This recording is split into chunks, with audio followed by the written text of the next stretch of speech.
ਵਾਹਿਗੁਰੂ ਜੀ ਕਾ ਖਾਲਸਾ, ਵਾਹਿਗੁਰੂ ਜੀ ਕੀ ਫਤਿਹ ਜੀ। ਸਾਰੇ ਵੀਰਾਂ ਭੈਣਾਂ ਨੂੰ ਸਵਾਗਤ ਹੈ ਜੀ ਤੁਹਾਡਾ ਸਾਰਿਆਂ ਦਾ ਆਨਲਾਈਨ ਗੁਰਮਤਿ ਕਲਾਸ ਵਿੱਚ। ਜਿਵੇਂ ਕਿ ਆਪ ਸਾਰਿਆਂ ਨੂੰ ਪਤਾ ਹੈ ਕਿ ਅਸੀਂ ਸਾਰੇ ਵੀਰ ਭੈਣਾਂ ਮਿਲ ਕੇ ਭਗਤ ਕਬੀਰ ਜੀ ਦੇ ਸਲੋਕਾਂ ਦੀ ਵਿਚਾਰ ਸਾਂਝੀ ਕਰ ਰਹੇ ਹਾਂ। ਅੱਜ 115 ਨੰਬਰ ਸਲੋਕ ਤੋਂ ਅਸੀਂ ਵਿਚਾਰ ਆਰੰਭ ਕਰ ਰਹੇ ਹਾਂ। ਇਹ ਪਾਵਨ ਸਲੋਕ ਆਦਿ ਸ੍ਰੀ ਗੁਰੂ ਗ੍ਰੰਥ ਸਾਹਿਬ ਜੀ ਦੇ ਪਾਵਨ ਅੰਗ 1370 ਤੇ ਅੰਕਿਤ ਹੈ। ਬੂढ़ा ਬੰਸ ਕਬੀਰ ਕਾ ਉਪਜਿਓ ਪੂਤ ਕਮਾਲ, ਹਰ ਕਾ ਸਿਮਰਨ ਛਾੜ ਕੇ ਘਰ ਲੈ ਆਇਆ ਮਾਲ। ਇਸ ਦਾ ਉਚਾਰਨ ਕਰਾਂਗੇ। ਬੂढ़ा ਬੰਸ ਦਾ ਮਤਲਬ ਵੰਸ਼, ਸਾਡੀ ਕੁੱਲ। ਪੂਤ ਦਾ ਮਤਲਬ ਪੁੱਤਰ, ਤੇ ਕਮਾਲ ਦਾ ਮਤਲਬ ਹੈ ਕਮਾਲ ਦਾ। ਸਿਮਰਨ, ਹਰ ਕਾ ਸਿਮਰਨ ਦਾ ਮਤਲਬ ਰੱਬੀ ਗੁਣਾਂ ਦੀ ਯਾਦ ਛੱਡ ਕੇ ਘਰ ਲੈ ਆਇਆ ਮਾਲ ਦਾ ਮਤਲਬ ਜੋ ਸੰਸਾਰ ਦਾ ਮੋਹ ਹੈ ਪਦਾਰਥਾਂ ਦਾ, ਉਹ ਆਪਣੀ ਸੋਚ ਵਿੱਚ ਲੈ ਆਂਦਾ। ਇਸ ਸ਼ਲੋਕ ਦਾ ਅਰਥ ਕਰਨ ਲੱਗਿਆਂ ਵਿਦਵਾਨਾਂ ਦੇ ਅੰਦਰ ਬਹੁਤ ਸਾਰੇ ਮਤਭੇਦ ਨੇ, ਔਰ ਇਸ ਸ਼ਲੋਕ ਦੇ ਨਾਲ ਬਹੁਤ ਸਾਰੀਆਂ ਸਾਖੀਆਂ ਕਹਾਣੀਆਂ ਜੋੜੀਆਂ ਹੋਈਆਂ ਨੇ। ਇਸ ਲਈ ਮੈਂ ਆਪ ਨੂੰ ਉਹ ਕਹਾਣੀਆਂ ਵੀ ਥੋੜੀਆਂ ਸੁਣਾ ਦਿਆਂ, ਜਿਸ ਕਰਕੇ ਆਉਣ ਵਾਲੇ ਸਮੇਂ ਦੇ ਅੰਦਰ ਜੇ ਕਿਤੇ ਤੁਹਾਨੂੰ ਕੋਈ ਇਹੋ ਜਿਹੀ ਕਹਾਣੀ ਸੁਣਾਉਂਦਾ ਹੈ ਤਾਂ ਫਿਰ ਇਹਦੀ ਸਮਝ ਆ ਸਕੇ ਕਿ ਵਾਸਤਵ ਦੇ ਵਿੱਚ ਭਗਤ ਕਬੀਰ ਜੀ ਕੀ ਕਹਿਣਾ ਚਾਹੁੰਦੇ ਨੇ। ਇਹਦੇ ਵਿੱਚ ਜੋ ਫਰੀਦਕੋਟ ਵਾਲਿਆਂ ਨੇ ਟੀਕਾ ਕੀਤਾ ਹੈ, ਉਹ ਲਿਖਦੇ ਨੇ, मैं आपनू उन्होंने टीके विचों पढ़ के ही सुना रहा हाँ, कि किसी धनी पुरुष का लड़का मृतक हुआ। कबीर जी के पुत्र कमाल ने जीवाए दिया था। तब तिस धनी पुरुष ने बहुत पदार्थ ल्याए कर आगे रखा। तब कमाल सो तन अपने घर में ले आया। तिस कर्म को देखकर श्री कबीर जी कमाले के परथाए कि हमारा वंश डूब गया है, क्योंकि हे कमाल, तू हमारे घर में पुत्र जन्मया है। हरि के सिमरन को छोड़ करके घर में माल धन ले आया है। भाव के हरि की आज्ञा तैने भंग करी है। ऐसे सुनकर कमाल शरण पड़ा, अपराध बख्शाया। दूजा जिहड़ा अर्थ है नरोत्तम जी, पंडित नरोत्तम जी करते ने कि कमाल कथा सुन के जाया करता था। एक बाणिये ने पूछा, कहाँ जाया करते हो? उसने कहा, कथा सुनने। बाणिये ने कहा, हमसे जाया नहीं जाता। 5 रोज की कथा का फल हमको देकर 25 रुपया पूजा लेवो। कमाल फल देना कर माल ले आया, फल देना कर माल ले आया। इसी वृतांत को सुनकर कबीर जी कहते पे, बूढ़ा वंश कबीर का, बूढ़ गया आज हमारा वंश, जिनके घर में महालोभी कमाल पुत्र उपजया। जो हरि का सिमरन बणिए पे छाड़ के बेच के घर में माल ले आया। जो शब्दार्थ वाले ने यानी श्रोमणी कमेटी ने जो टीका प्रकाशित किया है, उस विचों लिखते ने कि कबीर जी का पुत्र जो धन माल लिया उस परथाए उच्चारण करते हैं। इस तो अलावा ਅੱਗੇ ਹੋਰ ਇੱਕ ਕਹਾਣੀ ਹੈ, ਉਹ ਵੀ ਮੈਂ ਆਪ ਦੇ ਨਾਲ ਸਾਂਝੀ ਕਰ ਦਿਆਂ। ਇਹ ਕਹਿ ਰਹੇ ਨੇ ਕਿ ਕਹਿੰਦੇ ਨੇ ਕਿ ਜਦੋਂ ਸਿਕੰਦਰ ਲੋਧੀ ਨੇ ਕਬੀਰ ਸਾਹਿਬ ਦੀਆਂ ਬਹੁਤ ਸਾਰੀਆਂ ਕਰਾਮਾਤਾਂ ਆਪਣੀਆਂ ਅੱਖਾਂ ਨਾਲ ਵੇਖ ਲਈਆਂ ਸਨ, ਜਿਸ ਕਰਕੇ ਉਸ ਨੂੰ ਵਿਸ਼ਵਾਸ ਹੋ ਗਿਆ ਸੀ ਕਿ ਕਬੀਰ ਜੀ ਪਹੁੰਚੇ ਹੋਏ ਮਹਾਤਮਾ ਹਨ। ਲੋਧੀ ਜਦ ਦਿੱਲੀ ਲਈ ਤੁਰਨ ਲੱਗਾ ਤਾਂ ਉਸਨੇ ਕਬੀਰ ਸਾਹਿਬ ਨੂੰ ਵੀ ਨਾਲ ਚੱਲਣ ਦੀ ਬੇਨਤੀ ਕੀਤੀ। कबीर साहिब ने नाल चलना मन लिया तो उन्हें अपना सब तो सुंदर हाथी सजा के उन्हां दी सवारी लई घल दिता। प्रयागराज विच त्रिवेणी दे कंढे सुल्तान ने अपनी फौज नूं पड़ाव करन दा हुक्म दिता। खा पी के जदों सारे सभा जोड़ी बैठे सन अते कबीर साहिब दा उपदेश हो रहा सी तां देवनेत एक घटना वापरी। गंगा जी विच एक छोटे बच्चे की लाश पच्छम तो पूरब वल रुड़दी जांदी नजरी पई। उस लाश वल इशारा करदियां शेख तक्की ने बादशाह नूं कहा कि जहां पनाह ਕਬੀਰ ਸਾਹਿਬ ਰੱਬ ਦਾ ਹੋਣ ਦਾ ਦਾਅਵਾ ਕਰਦੇ ਹਨ। ਜੇ ਸੱਚਮੁੱਚ ਅਜਿਹਾ ਹੋਵੇ ਤਾਂ ਉਹ ਇਸ ਮੁਰਦਾ ਬੱਚੇ ਨੂੰ ਜਿੰਦਾ ਵੀ ਕਰ ਸਕਦੇ ਨੇ। ਜੇ ਉਹ ਇੰਜ ਕਰ ਦੇਣ ਤਾਂ ਸਾਨੂੰ ਵੀ ਯਕੀਨ ਹੋ ਜਾਏਗਾ ਕਿ ਆਪ ਸੱਚਮੁੱਚ ਰੱਬ ਦਾ ਰੂਪ ਨੇ। ਇਹ ਸੁਣ ਕੇ ਕਬੀਰ ਸਾਹਿਬ ਨੇ ਆਪਣੇ ਹੱਥ ਦੇ ਨਾਲ ਮੁਰਦਾ ਬੱਚੇ ਨੂੰ ਆਪਣੇ ਵੱਲ ਆਉਣ ਦਾ ਇਸ਼ਾਰਾ ਕੀਤਾ। ਸਭ ਨੇ ਵੇਖਿਆ ਕਿ ਬੱਚੇ ਦੀ ਲਾਸ਼ ਕਬੀਰ ਸਾਹਿਬ ਵੱਲ ਹੀ ਤੇਜ਼ੀ ਨਾਲ ਆਉਣ ਲੱਗ ਪਈ ਅਤੇ ਉਹਨਾਂ ਦੇ ਕੋਲ ਆ ਕੇ ਰੁਕ ਗਈ। ਕਬੀਰ ਸਾਹਿਬ ਨੇ ਪ੍ਰਮਾਤਮਾ ਦਾ ਧਿਆਨ ਕੀਤਾ ਅਤੇ ਕਿਹਾ ਕਿ ਇਸ ਮ੍ਰਿਤਕ ਦੀ ਰੂਹ ਵਿੱਚ ਆ ਕੇ ਇਸੇ ਸਰੀਰ ਵਿੱਚ ਸਮਾ ਜਾਏ। ਸਾਰਿਆਂ ਨੇ ਵੇਖਿਆ ਕਿ ਕਬੀਰ ਸਾਹਿਬ ਦੇ ਹੱਥ ਵਿੱਚੋਂ ਇੱਕ ਰੋਸ਼ਨੀ ਨਿਕਲ ਕੇ ਮ੍ਰਿਤਕ ਸਰੀਰ ਵਿੱਚ ਸਮਾ ਗਈ ਅਤੇ ਬੱਚਾ ਜੀ ਪਿਆ। ਜਲ ਵਿੱਚੋਂ ਨਿਕਲ ਕੇ ਉਹਨੇ ਆਪਣਾ ਸ਼ੀਸ਼ ਕਬੀਰ ਸਾਹਿਬ ਦੇ ਚਰਨਾਂ ਉੱਤੇ ਰੱਖ ਦਿੱਤਾ। ਇਸ ਚਮਤਕਾਰ ਨੂੰ ਵੇਖ ਕੇ ਸਿਕੰਦਰ ਦੇ ਮੂੰਹ ਵਿੱਚੋਂ ਨਿਕਲਿਆ, ਵਾਹ, ਤੁਸਾਂ ਤੇ ਕਮਾਲ ਕਰ ਦਿੱਤਾ। ਤਾਂ ਕਬੀਰ ਸਾਹਿਬ ਨੇ ਕਿਹਾ ਕਿ ਤੁਸਾਂ ਇਸ ਨੂੰ ਕਮਾਲ ਆਖਿਆ ਹੈ, ਇਸ ਲਈ ਇਹ ਬੱਚਾ ਕਮਾਲ ਦੇ ਨਾਂ ਨਾਲ ਪ੍ਰਸਿੱਧ ਹੋਵੇਗਾ। ਬਾਅਦ ਵਿੱਚ ਇਹੋ ਬੱਚਾ ਕਬੀਰ ਜੀ ਦਾ ਜੇਠਾ ਚੇਲਾ ਬਣਿਆ। ਇਹ ਭਾਈ ਸਾਹਿਬ ਜੀ ਲਿਖ ਰਹੇ ਨੇ, ਭਾਈ ਹਰਬੰਸ ਸਿੰਘ ਜੀ ਪਟਿਆਲੇ ਵਾਲੇ। ਇੱਕ ਹੋਰ ਅੱਗੇ ਜੋ ਵਾਰਤਾ ਮਿਲਦੀ ਹੈ, ਭਾਈ ਜੋਧ ਸਿੰਘ ਜੀ ਨੇ ਇਸ ਸ਼ਲੋਕ ਬਾਰੇ ਆਪਣੇ ਵਿਚਾਰ ਇੰਜ ਪ੍ਰਗਟ ਕੀਤੇ ਨੇ, ਇਹ ਜੋ ਆਪਾਂ ਸਰਵਣ ਕੀਤਾ ਹੈ। ਡਾਕਟਰ ਰਾਮ ਕੁਮਾਰ ਵਰਮਾ ਆਪਣੀ ਪੁਸਤਕ ਸੰਤ ਕਬੀਰ ਵਿੱਚ ਲਿਖਦੇ ਨੇ ਕਿ ਕਬੀਰ ਦੀ ਸੰਤਾਨ ਵੀ ਸੀ। ਸੰਤ ਦੀ ਔਲਾਦ ਹੋਣ ਕਰਕੇ ਉਹਨਾਂ ਨੂੰ ਅਕਸਰ ਅੰਨ ਕਸ਼ਟ ਰਹਿੰਦਾ ਸੀ। ਪੁੱਤਰ ਦਾ ਨਾਮ ਕਮਾਲ ਸੀ, ਜੋ ਕਬੀਰ ਜੀ ਦੇ ਸੁੱਖ ਦਾ ਕਾਰਨ ਨਹੀਂ ਸੀ। ਉਹ ਸਰਗੁਣ ਉਪਾਸ਼ਕ ਸੀ, ਸਰਗੁਣ ਉਪਾਸ਼ਕ ਸ਼੍ਰੇਣੀ ਵਿੱਚ ਜਾ ਰਲਿਆ ਸੀ। ਇਸ ਲਈ ਕਬੀਰ ਨੇ ਉਸ ਨੂੰ ਆਪਣੀ ਵੰਸ਼ ਦਾ ਵਿਨਾਸ਼ਕ ਸਮਝ ਰੱਖਿਆ ਸੀ। ਤੇ ਸਿਧਾਂਤਕ ਸਟੀਕ ਦੇ ਕਰਤਾ ਨੇ ਇਸ ਸ਼ਲੋਕ ਦੀ ਉਥਾਨਕਾ ਇਸ ਤਰ੍ਹਾਂ ਦਿੱਤੀ ਹੈ, ਜੋ ਮੈਂ ਹੁਣ ਆਪ ਨੂੰ ਸੁਣਾਉਣ ਲੱਗਾ ਹਾਂ। ਸਿਧਾਂਤਕ ਸਟੀਕ ਦਾ ਜਿਹੜਾ ਕਰਤਾ ਹੈ ਉਹ ਲਿਖਦਾ ਹੈ ਕਿ ਕਿਸੇ ਧਨੀ ਦਾ ਲੜਕਾ ਮਰ ਗਿਆ, ਜਿਸ ਨੂੰ ਕਬੀਰ ਜੀ ਦੇ ਪੁੱਤਰ ਕਮਾਲ ਨੇ ਜਿੰਦਾ ਕਰ ਦਿੱਤਾ। ਤਾਂ ਉਸ ਧਨੀ ਨੇ ਪ੍ਰਸੰਨ ਹੋ ਕੇ ਬਹੁਤ ਸਾਰਾ ਧਨ ਕਮਾਲ ਜੀ ਦੀ ਭੇਟਾ ਕੀਤਾ। ਕਮਾਲ ਜੀ ਜਦੋਂ ਉਹ ਧਨ ਲੈ ਆਏ ਤਾਂ ਉਹਦੇ ਕਰਮ ਨੂੰ ਵੇਖ ਕੇ ਕਬੀਰ ਜੀ ਨੇ ਕਮਾਲੇ ਪੁੱਤਰ ਵਾਸਤੇ ਇਹ ਜਿਹੜਾ ਸ਼ਲੋਕ ਹੈ ਉਹ ਉਚਾਰਨ ਕੀਤਾ। ਇਹ ਜਿਹੜੀਆਂ ਵਿਚਾਰਾਂ ਨੇ ਵਿਦਵਾਨਾਂ ਨੇ ਆਪਣੀਆਂ ਕਬੀਰ ਜੀ ਦੇ ਇਸ ਸ਼ਲੋਕ ਬਾਰੇ ਰੱਖੀਆਂ ਨੇ। ਪਰ ਅਸਲ ਦੇ ਅੰਦਰ ਜਦੋਂ ਅਸੀਂ ਗੁਰਬਾਣੀ ਮੁਤਾਬਕ ਵਿਚਾਰ ਕਰਾਂਗੇ ਤਾਂ ਇਹ ਸਾਰੀਆਂ ਕਹਾਣੀਆਂ ਜਿਹੜੀਆਂ ਨੇ ਉਹ ਠੀਕ ਨਹੀਂ ਹਨ। ਇਹਨਾਂ ਦਾ ਇਸ ਸ਼ਲੋਕ ਦੇ ਨਾਲ ਕੋਈ ਵੀ ਸੰਬੰਧ ਨਹੀਂ ਹੈ, ਕਿਉਂਕਿ ਸਾਡੇ ਬਹੁਤ ਸਾਰੇ ਲੋਕਾਂ ਨੇ ਇੰਜ ਕੀਤਾ ਹੈ ਕਿ ਜਦੋਂ ਕਿਸੇ ਗੱਲ ਦੀ ਸਮਝ ਨਹੀਂ ਆਈ ਤਾਂ ਉਹਦੇ ਨਾਲ ਕੋਈ ਨਾ ਕੋਈ ਕਹਾਣੀ ਜੋੜ ਲਈ ਹੈ। ਤੇ ਜਦੋਂ ਅਸੀਂ ਕੋਈ ਨਾ ਕੋਈ ਕਹਾਣੀ ਜੋੜ ਲੈਂਦੇ ਹਾਂ ਤਾਂ ਉਹ ਕਹਾਣੀ ਸਾਨੂੰ ਸਿਧਾਂਤਕ ਤੌਰ ਤੇ ਗੁਰਬਾਣੀ ਦੇ ਸਿਧਾਂਤ ਨਾਲੋਂ ਦੂਰ ਲੈ ਜਾਂਦੀ ਹੈ। ਆਓ ਹੁਣ ਅਸੀਂ ਇਸ ਸ਼ਲੋਕ ਦੀ ਵਿਚਾਰ ਕਰਨ ਦਾ ਯਤਨ ਕਰੀਏ।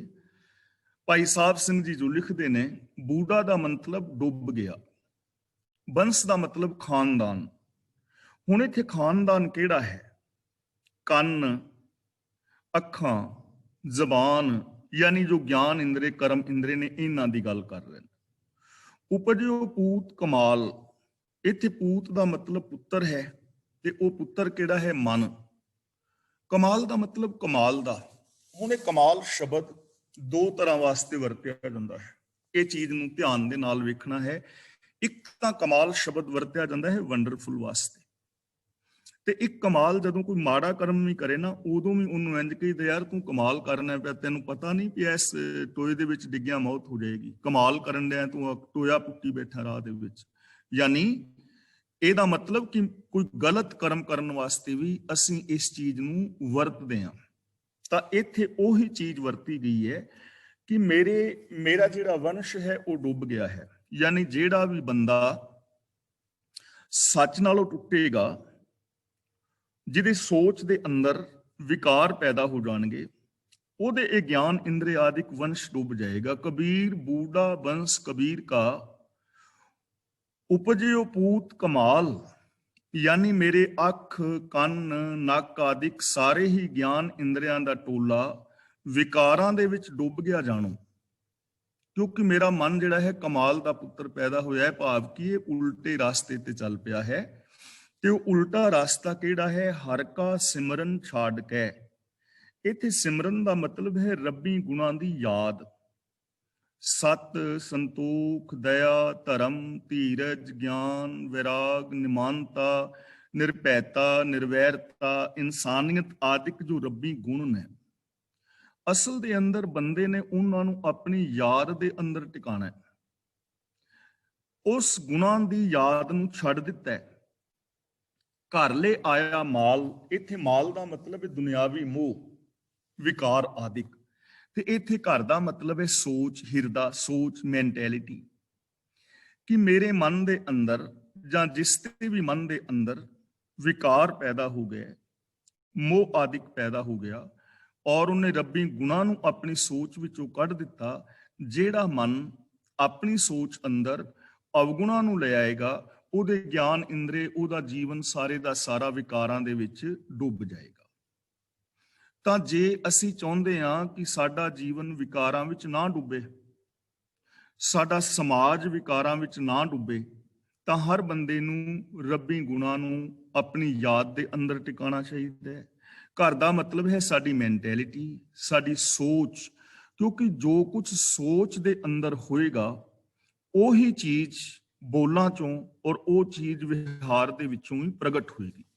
ਹੁਣ ਜਿਸ ਮਨੁੱਖ ਦੀ ਸੋਚ ਦੇ ਅੰਦਰ ਸਿਰਫ ਮੋਹ ਹੋਏਗਾ, ਸੈਲਫਿਸ਼ਨੈਸ ਹੋਏਗੀ, ਉਸ ਮਨੁੱਖ ਦੇ ਬੋਲ ਵੀ ਵਿਕਾਰਾਂ ਵਾਲੇ ਹੋਣਗੇ, ਸਵਾਰਥੀ ਹੋਣਗੇ, ਉਹਦਾ ਕਰਮ ਵੀ ਸਵਾਰਥੀ ਹੋਏਗਾ, ਉਹਦੇ ਜੀਵਨ ਦੇ ਅੰਦਰ ਉਹਦਾ ਵਿਹਾਰ ਵੀ ਵਿਕਾਰਾਂ ਵਾਲਾ ਹੋਏਗਾ।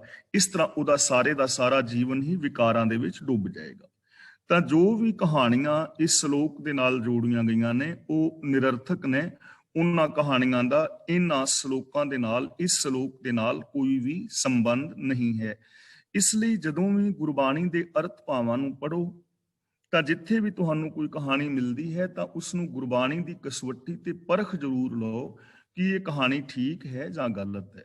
ਇੱਥੇ ਸਾਨੂੰ ਗੁਰਬਾਣੀ ਦੇ ਸਿਧਾਂਤਾਂ ਅਨੁਸਾਰ ਹਰ ਚੀਜ਼ ਨੂੰ ਪਰਖਣਾ ਪਵੇਗਾ। ਕਸਵੱਟੀ ਸਾਡੇ ਕੋਲ ਸ੍ਰੀ ਗੁਰੂ ਗ੍ਰੰਥ ਸਾਹਿਬ ਜੀ ਦੀ ਪਾਵਨ ਬਾਣੀ ਹੈ।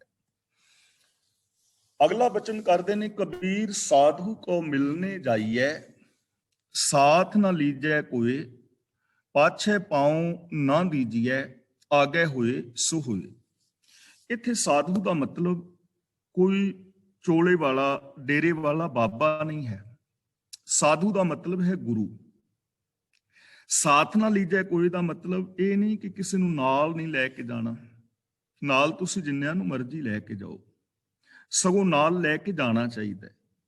ਪਰ ਇੱਥੇ ਸਾਥ ਨਾ ਲੀਜੈ ਕੋਏ ਦਾ ਮਤਲਬ ਹੈਗਾ ਵੀ ਤੁਸੀਂ ਕਿਸੇ ਦੀ ਵੇਟ ਨਾ ਕਰੋ। ਵੇਟ ਦਾ ਮਤਲਬ ਕਿ ਕਿਸੇ ਕਰਕੇ ਵੀ ਜੇ ਕੋਈ ਬੰਦਾ ਨਹੀਂ ਜਾ ਰਿਹਾ ਤੇ ਤੁਸੀਂ ਵੀ ਕਹੋ ਮੈਂ ਵੀ ਨਹੀਂ ਜਾਂਦਾ, ਜਾਂ ਤੂੰ ਚੱਲੇਗਾ ਤਾਂ ਮੈਂ ਚੱਲਾਂਗਾ। ਤਾਂ ਇਸ ਤਰ੍ਹਾਂ ਟਾਲਮ ਟੋਲ ਨਾ ਕਰੋ। ਸਾਥ ਨਾ ਲੀਜੇ ਕੋਈ ਦਾ ਮਤਲਬ ਕਿ ਸਾਥ ਦੀ ਉਡੀਕ ਨਾ ਕਰੋ। ਜੇ ਕੋਈ ਨਹੀਂ ਜਾਣ ਵਾਲਾ ਤਾਂ ਤੁਸੀਂ ਗੁਰੂ ਦੇ ਮਿਲਾਪ ਵਾਸਤੇ, ਗੁਰੂ ਦੀ ਸ਼ਰਨ ਵਾਸਤੇ ਤੁਸੀਂ ਜਾਓ, ਆਪਣਾ ਆਪਾ ਗੁਰੂ ਅੱਗੇ ਸਮਰਪਿਤ ਕਰੋ। ਇੱਥੇ ਮਿਲਣ ਦਾ ਮਤਲਬ ਵੀ ਸਮਝ ਲੈਣਾ। ਹੁਣ ਮਿਲਣਾ ਕੀ ਹੈ? ਮਿਲਣਾ ਕੇਵਲ ਮੱਥਾ ਟੇਕਣਾ ਹੀ ਨਹੀਂ ਹੈ। ਆਪਾਂ ਵੈਸੇ ਵਿਚਾਰ ਕਈ ਵਾਰੀ ਕਰ ਚੁੱਕੇ ਹਾਂ। ਮੇਰੇ ਮਾਧੋ ਜੀ, ਸਤ ਸੰਗਤ ਮਿਲੇ ਸੋ ਤਰਿਆ, ਵੀ ਜਿਹੜਾ ਗੁਰੂ ਦੀ ਸ਼ਰਨ ਵਿੱਚ ਮਿਲ ਗਿਆ ਉਹਦਾ ਪਾਰ ਉਤਾਰਾ ਹੋ ਗਿਆ। ਪਰ ਅਸੀਂ ਦੇਖਦੇ ਹਾਂ ਕਿ ਰੋਜ਼ ਲੱਖਾਂ ਲੋਕ ਸੰਗਤ ਕਰ ਰਹੇ ਨੇ ਮੰਦਰਾਂ, ਮਸੀਤਾਂ, ਗੁਰਦੁਆਰਿਆਂ ਦੇ ਅੰਦਰ, ਸਤਸੰਗ ਭਵਨਾਂ ਦੇ ਅੰਦਰ। ਤੇ ਚਾਹੀਦਾ ਤੇ ਇਹ ਸੀ ਕਿ ਜਿੰਨੇ ਵੀ ਇਹ ਸੰਸਾਰੀ ਲੋਕ ਜਾਂ ਅਸੀਂ ਜਿੰਨੇ ਵੀ ਹਾਂ, ਜੋ ਵੀ ਸਤਸੰਗ ਵਿੱਚ ਮਿਲੇ ਹਾਂ, ਸਾਡਾ ਪਾਰ ਉਤਾਰਾ ਹੋ ਜਾਏ। ਪਰ ਰਿਜ਼ਲਟ ਇਸ ਦਾ ਬਿਲਕੁਲ ਉਲਟ ਹੈ। ਪਾਰ ਉਤਾਰਾ ਹੋਇਆ ਨਹੀਂ। ਮੰਦਰਾਂ ਵਿੱਚ ਲੜਾਈਆਂ ਵੇਖ ਸਕਦੇ ਹੋ, ਗੁਰਦੁਆਰਾਂ ਵਿੱਚ ਪੱਗਾਂ ਲੈਂਦੀਆਂ ਵੇਖ ਸਕਦੇ ਹੋ, ਮਸੀਤਾਂ ਵਿੱਚ ਦੇਖ ਸਕਦੇ ਹੋ, ਜਾਂ ਜਿਹੜੇ ਸਤਸੰਗ ਵਿੱਚ ਜਾਣ ਵਾਲੇ ਨੇ ਉਹਨਾਂ ਦੇ ਜੀਵਨ ਨੂੰ ਵੇਖ ਸਕਦੇ ਹੋ। ਤਾਂ ਫਿਰ ਇਹਦਾ ਮਤਲਬ ਕੀ ਹੋਇਆ ਵੀ ਸਤਸੰਗਤ ਮਿਲੇ ਸੋ ਤਰਿਆ? ਇਹਦੇ ਵਾਸਤੇ ਆਪਾਂ ਇੱਕ ਨਿੱਕੀ ਜੀ ਮੈਂ ਪ੍ਰਮਾਣ ਲਿਆ ਸੀ, ਨਿੱਕਾ ਜਿਹਾ, ਕਿ ਇੱਕ ਪੱਥਰ ਔਰ ਇੱਕ ਪਤਾਸਾ ਲਓ ਤੇ ਦੋਵਾਂ ਨੂੰ ਪਾਣੀ ਦੇ ਭਰੇ ਹੋਏ ਟੱਬ ਵਿੱਚ ਪਾਓ ਤੇ 2 ਮਿੰਟ ਬਾਅਦ ਉਹਨਾਂ ਨੂੰ ਬਾਹਰ ਕੱਢੋ ਤਾਂ ਤੁਸੀਂ ਦੇਖੋਗੇ ਕਿ ਪੱਥਰ 10 ਸਾਲ ਬਾਅਦ ਵੀ ਕੱਢੋਗੇ ਨਿਕਲ ਆਏਗਾ, ਪਰ ਪਤਾਸਾ 2 ਮਿੰਟ ਬਾਅਦ ਨਹੀਂ ਨਿਕਲੇਗਾ, ਕਿਉਂਕਿ ਪਤਾਸਾ ਮਿਲ ਗਿਆ। ਤਾਂ ਗੁਰੂ ਦੀ ਹਜ਼ੂਰੀ ਵਿੱਚ ਵੀ ਦੋ ਕਿਸਮ ਦੇ ਲੋਕ ਆਉਂਦੇ ਨੇ। ਇੱਕ ਉਹ ਨੇ ਜੋ ਪੱਥਰ ਦੀ ਤਰ੍ਹਾਂ ਬੈਠੇ ਨੇ, ਔਰ ਇੱਕ ਉਹ ਨੇ ਜੋ ਪਤਾਸੇ ਦੀ ਤਰ੍ਹਾਂ ਮਿਲ ਗਏ ਨੇ। ਪਤਾਸੇ ਦੀ ਤਰ੍ਹਾਂ ਮਿਲਣ ਦਾ ਮਤਲਬ ਹੈ ਕਿ ਜਿਨ੍ਹਾਂ ਨੇ ਆਪਣੀ ਮਾੜੀ ਸੋਚ ਨੂੰ, ਈਗੋ ਨੂੰ, ਮਨ ਦੀ ਮੱਤ ਨੂੰ ਛੱਡ ਦਿੱਤਾ ਹੈ ਔਰ ਗੁਰਮਤ ਅਨੁਸਾਰ, ਸੱਚ ਅਨੁਸਾਰ ਜ਼ਿੰਦਗੀ ਜੀਣੀ ਸ਼ੁਰੂ ਕਰ ਦਿੱਤੀ ਹੈ। ਉਹਨਾਂ ਦਾ ਪਾਰ ਉਤਾਰਾ ਹੋ ਜਾਏਗਾ, ਕਿਉਂਕਿ ਉਹਨਾਂ ਨੇ ਆਪਣੀ ਈਗੋ ਨੂੰ, ਆਪਣੀ ਮੱਤ ਨੂੰ ਛੱਡ ਦਿੱਤਾ। ਤੇ ਦੂਜੇ ਉਹ ਨੇ ਬੈਠੇ ਨੇ। ਕਈ ਵਾਰ ਮੈਂ ਦੇਖਦਾ ਗੁਰਦੁਆਰੇ ਸਾਹਿਬਾਨ ਵਿੱਚ ਲੋਕੀ ਬਹਿਣ ਤੋਂ ਲੜ ਪੈਂਦੇ ਨੇ ਕਿ ਇਹ ਜਗ੍ਹਾ ਮੇਰੀ ਹੈ, ਮੈਂ ਇੱਥੇ ਰੋਜ਼ ਬਹਿਣਾ ਹਾਂ, ਤੂੰ ਕਿਵੇਂ ਬਹਿ ਗਿਆ। ਹੁਣ ਮੈਂ ਸੋਚਦਾ ਕਿ ਜਿਸ ਬੰਦੇ ਨੇ ਆਪਣੇ ਬੈਠਣ ਦੀ ਜਗ੍ਹਾ ਨਹੀਂ ਬਦਲੀ, ਉਹ ਆਪਣੀ ਸੋਚ ਕਦੋਂ ਬਦਲੇਗਾ। ਹੁਣ ਗੁਰੂ ਨੂੰ ਮਿਲਣ ਦਾ ਮਤਲਬ ਹੈ ਆਪਣੀ ਸੋਚ ਨੂੰ ਛੱਡ ਕੇ ਗੁਰਮਤ ਦੇ ਅੰਦਰ ਆਪਣੀ ਸੋਚ ਨੂੰ ਮਿਲਾਣਾ ਹੈ। ਨਿਰਾ ਮੱਥਾ ਟੇਕਣ ਦਾ ਭਾਵ ਨਹੀਂ ਹੈ।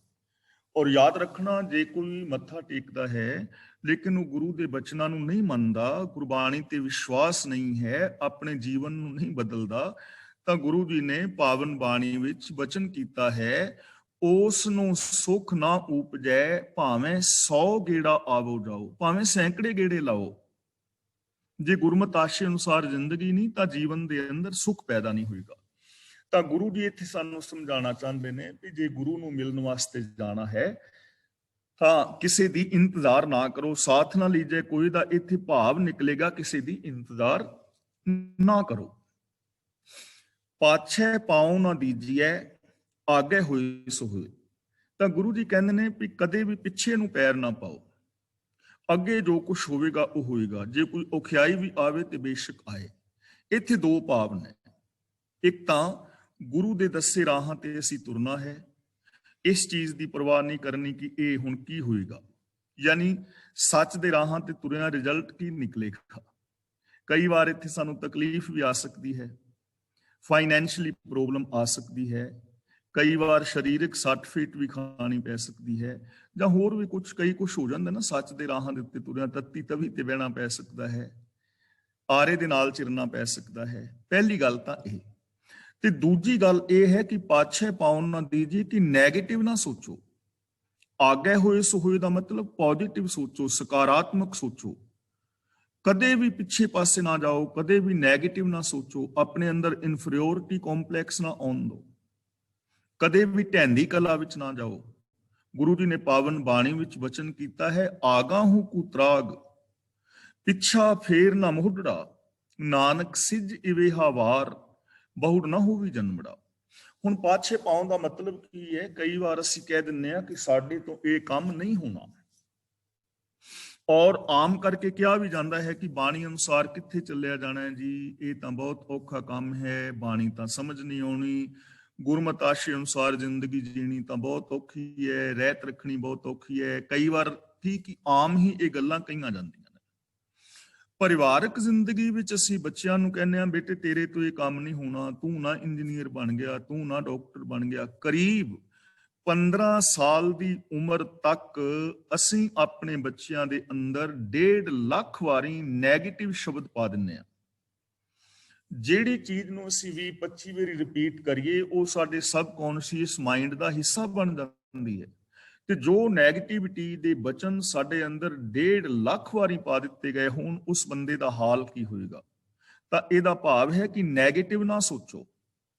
ਆਗੇ ਹੋਏ ਸੋ ਹੋਏ ਦਾ ਮਤਲਬ ਚੜ੍ਹਦੀ ਕਲਾ ਦੇ ਅੰਦਰ ਜਾਓ, ਪੋਜ਼ਿਟਿਵ ਸੋਚੋ, ਸਕਾਰਾਤਮਕ ਸੋਚੋ, ਔਰ ਇਹ ਸੋਚੋ ਕਿ ਮੈਂ ਇਹ ਕੁਝ ਕਰ ਸਕਦਾ ਹਾਂ। ਤੇ ਗੁਰਬਾਣੀ ਦੇ ਅੰਦਰ ਇੱਕ ਬੜੀ ਪਿਆਰੀ ਪੰਕਤੀ ਹੈ। ਜਦੋਂ ਕਿਸੇ ਨੇ ਪੁੱਛਿਆ ਨਾ ਕਿ ਦੁਨੀਆ ਦੀ ਸਭ ਤੋਂ ਵੱਡੀ ਸਿਆਣਪ ਕਿਹੜੀ ਹੈ, ਦੁਨੀਆ ਦੀ ਸਭ ਤੋਂ ਵੱਡੀ ਸਿਆਣਪ, ਤਾਂ ਗੁਰੂ ਜੀ ਕਹਿੰਦੇ ਨੇ, ਨਾ ਹੀ ਦੇਖ ਨਾ ਭਾਜੀਐ, ਪਰਮ ਸਿਆਣਪ ਇਹ। ਨਾ ਹੀ ਦੇਖ ਨਾ ਭਾਜੀਐ, ਪਰਮ ਸਿਆਣਪ ਇਹ। ਇਸ ਦਾ ਅਰਥ ਭਾਈ ਸਾਹਿਬ ਸਿੰਘ ਜੀ ਕਰਦੇ ਨੇ, ਨਾ ਹੀ ਦੇਖ ਦਾ ਮਤਲਬ ਕਿ ਇਹ ਕੰਮ ਔਖਾ ਹੈ, ਮੇਰੇ ਤੋਂ ਹੋਣਾ ਨਹੀਂ। ਪਰ ਉਹ ਕਹਿੰਦੇ ਨੇ ਇਹ ਕੰਮ ਔਖਾ ਹੈ, ਇਹਨੂੰ ਔਖਾ ਸਮਝ ਕੇ ਇਹ ਨਾ ਕਹੋ ਕਿ ਮੇਰੇ ਤੋਂ ਹੋਣਾ ਨਹੀਂ। ਇਹ ਦੁਨੀਆ ਦੀ ਸਭ ਤੋਂ ਵੱਡੀ ਸਿਆਣਪ ਹੈ ਕਿ ਮੈਂ ਇਹ ਕੰਮ ਕਰ ਸਕਦਾ ਹਾਂ। ਕਿਸੇ ਕੰਮ ਨੂੰ ਛੱਡ ਕੇ ਭੱਜੋ ਨਾ, ਸਭ ਕੁਝ ਪੋਸੀਬਲ ਹੈ। ਕੁਝ ਵੀ ਇਸ ਦੁਨੀਆ ਵਿੱਚ ਇੰਪੋਸੀਬਲ ਨਹੀਂ ਹੈ। ਪੋਜ਼ਿਟਿਵ ਸੋਚੋ, ਅੱਗੇ ਨੂੰ ਜਾਓ, ਪਿੱਛੇ ਨੂੰ ਨਾ ਜਾਓ।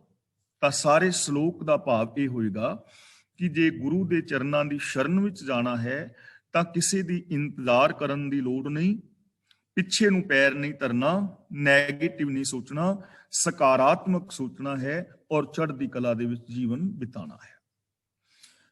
ਅਗਲਾ ਬਚਨ ਕਰਦੇ ਨੇ, ਕਬੀਰ ਜਗ ਬਾਂਧਿਓ ਜਿਹ ਜੀਵਰੀ, ਤਿਹ ਮਤ ਬੰਧੋ ਕਬੀਰ, ਜੈ ਹੈ ਆਟਾ ਲੂਣ ਜਿਉ ਸੋਨ ਸਮਾਨ ਸ਼ਰੀਰ। ਕਬੀਰ ਜਗ ਬਾਂਧਿਓ, ਇਹਨੂੰ ਬਾਧਿਓ ਨਹੀਂ ਪੜਨਾ, ਬਾਂਧਿਓ। ਕਬੀਰ ਤੇ ਥੋੜਾ ਜਿਹਾ ਵਿਸ਼ਰਾਮ ਲਗਾਵਾਂਗੇ, ਥੋੜਾ ਜਿਹਾ ਰੁਕਾਂਗੇ। ਕਬੀਰ ਜਗ ਬਾਂਧਿਓ ਜਿਹ ਜੀਵਰੀ, ਤਿਹ ਮਤ ਬੰਧੋ ਕਬੀਰ। ਜਿਹ ਜੀਵਰੀ ਦਾ ਮਤਲਬ ਜਿਹੜੀ ਰੱਸੀ ਦੇ ਨਾਲ, ਮਾਇਆ ਦੀ ਰੱਸੀ ਦੇ ਨਾਲ। ਤਿਹ ਮਤ ਬੰਧੋ, ਮਤ ਬੰਧੋ ਦਾ ਮਤਲਬ ਬੱਝ ਨਾ ਜਾਈ। ਇਹ ਨਹੀਂ, ਰੱਬ ਨੂੰ ਨਹੀਂ ਕਹਿ ਰਹੇ ਕਿ ਮੈਨੂੰ ਨਾ ਬੰਨੋ। ਮਤ ਬੰਧੋ ਦਾ ਮਤਲਬ ਬੱਝ ਨਾ ਜਾਈ, ਵੀ ਤੂੰ ਨਾ ਬੱਝ ਜਾਈ। ਮਾਇਆ ਦੀ ਰੱਸੀ ਜਿਹਦੇ ਨਾਲ ਸਾਰਾ ਸੰਸਾਰ ਬੱਝਿਆ ਪਿਆ ਹੈ, ਕਬੀਰ ਜੀ ਕਹਿੰਦੇ ਨੇ ਤੂੰ ਆਪਣੇ ਆਪ ਨੂੰ ਉਸ ਮਾਇਆ ਦੀ ਰੱਸੀ ਦੇ ਨਾਲ ਬੱਝਣ ਨਾ ਦੇਵੀਂ। ਤੇ ਮਾਇਆ ਸਮਝ ਲੈਣਾ, ਵੈਸੇ ਆਮ ਧਰਮ ਦੀ ਦੁਨੀਆ ਵਿੱਚ ਦੋ ਤਰ੍ਹਾਂ ਦੀ ਮਾਇਆ ਮੰਨੀ ਗਈ ਹੈ, ਚੇਤਨ ਮਾਇਆ ਔਰ ਜੜ ਮਾਇਆ। ਜੜ ਮਾਇਆ ਪ੍ਰੋਪਰਟੀ ਪੈਸੇ ਨੂੰ ਕਹਿ ਦਿੰਦੇ ਨੇ ਤੇ ਚੇਤਨ ਮਾਇਆ ਔਰਤ ਨੂੰ ਕਹਿੰਦੇ ਨੇ। ਪਰ ਗੁਰਮਤਿ ਇਸ ਚੀਜ਼ ਨਾਲ ਸਹਿਮਤ ਨਹੀਂ ਹੈ। ਗੁਰਬਾਣੀ ਅਨੁਸਾਰ ਨਾ ਤਾਂ ਔਰਤ ਮਾਇਆ ਹੈ ਔਰ ਨਾ ਪੈਸਾ ਮਾਇਆ ਹੈ, ਨਾ ਪ੍ਰੋਪਰਟੀ ਮਾਇਆ ਹੈ। ਮਾਇਆ ਇੱਕ ਮੈਂਟੈਲਿਟੀ ਦਾ ਨਾਮ ਹੈ, ਸੋਚ ਦਾ ਨਾਮ ਹੈ। ਇਹ ਮਾਇਆ ਜਿਤ ਹਰ ਵਿਸਰੈ, ਮੋਹ ਉਪਜੈ ਭਾਉ ਦੂਜਾ ਲਾਇਆ। ਮਾਇਆ ਉਸ ਸੋਚ ਦਾ ਨਾਮ ਹੈ ਜਿਹੜੀ ਸੋਚ ਸਾਨੂੰ ਇੱਕ ਦੂਜੇ ਨਾਲ ਰੱਬ ਵਰਗਾ ਪਿਆਰ ਵਿਹਾਰ ਨਹੀਂ ਕਰਨ ਦਿੰਦੀ। ਸਾਡੀ ਉਹ ਸੋਚ ਜੋ ਸਾਡੇ ਅੰਦਰ ਮੇਰ ਤੇਰ ਦੇ ਵਿਤਕਰੇ ਪੈਦਾ ਕਰਦੀ ਹੈ, ਔਰ ਸਾਡੀ ਉਹ ਸੋਚ ਜੋ ਸਾਨੂੰ ਸੈਲਫਿਸ਼ ਬਣਾਉਂਦੀ ਹੈ, ਸੈਲਫਿਸ਼ਨੈਸ ਪੈਦਾ ਕਰਦੀ ਹੈ, ਉਸ ਸੋਚ ਦਾ ਨਾਮ ਮਾਇਆ ਹੈ। ਤੇ ਇਸ ਸੋਚ ਦੇ ਨਾਲ ਸਾਰਾ ਸੰਸਾਰ ਬੱਝਾ ਪਿਆ। ਕਬੀਰ ਜੀ ਕਹਿੰਦੇ ਨੇ ਕਿ ਇਹ ਕਬੀਰ, ਜਿਹੜੀ ਇਸ ਮਾਇਆ ਵਾਲੀ ਸੋਚ ਦੇ ਨਾਲ ਸਾਰਾ ਸੰਸਾਰ ਜਕੜਿਆ ਪਿਆ ਹੈ, ਤੂੰ ਆਪਣੇ ਆਪ ਨੂੰ ਇਸ ਸੋਚ ਦੇ ਨਾਲ ਨਾ ਬੱਝਣ ਦੇਵੀਂ। ਕਿਉਂ? ਜੈ ਹੈ ਆਟਾ ਲੂਣ ਜਿਉ ਸੋਨ ਸਮਾਨ ਸਰੀਰ। ਜੈ ਹੈ ਦਾ ਮਤਲਬ ਜਾ ਰਿਹਾ ਹੈ, ਜੈ ਹੈ ਦਾ ਮਤਲਬ ਤਬਾਹ ਹੋ ਜਾਏਗਾ। ਆਟਾ ਲੂਣ ਜਿਉ ਦਾ ਮਤਲਬ ਜਿਵੇਂ ਆਟੇ ਦੇ ਵਿੱਚ ਲੂਣ ਪਾਈਦਾ ਨਾ ਥੋੜਾ ਜਿਹਾ।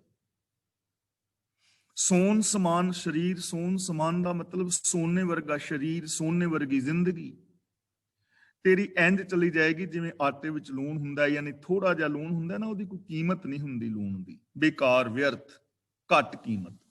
ਤਾਂ ਕਬੀਰ ਜੀ ਕਹਿੰਦੇ ਨੇ ਇਹ ਸੋਨੇ ਵਰਗਾ ਕੀਮਤੀ ਮਨੁੱਖਾ ਜੀਵਨ ਜੋ ਤੈਨੂੰ ਮਿਲਿਆ ਹੈ, ਇਹ ਮੋਹ ਦੀ ਰੱਸੀ ਵਿੱਚ ਵੱਜ ਕੇ ਐਵੇਂ ਸਸਤੇ ਪਾ ਅਜਾਈ ਚਲਾ ਜਾਏਗਾ।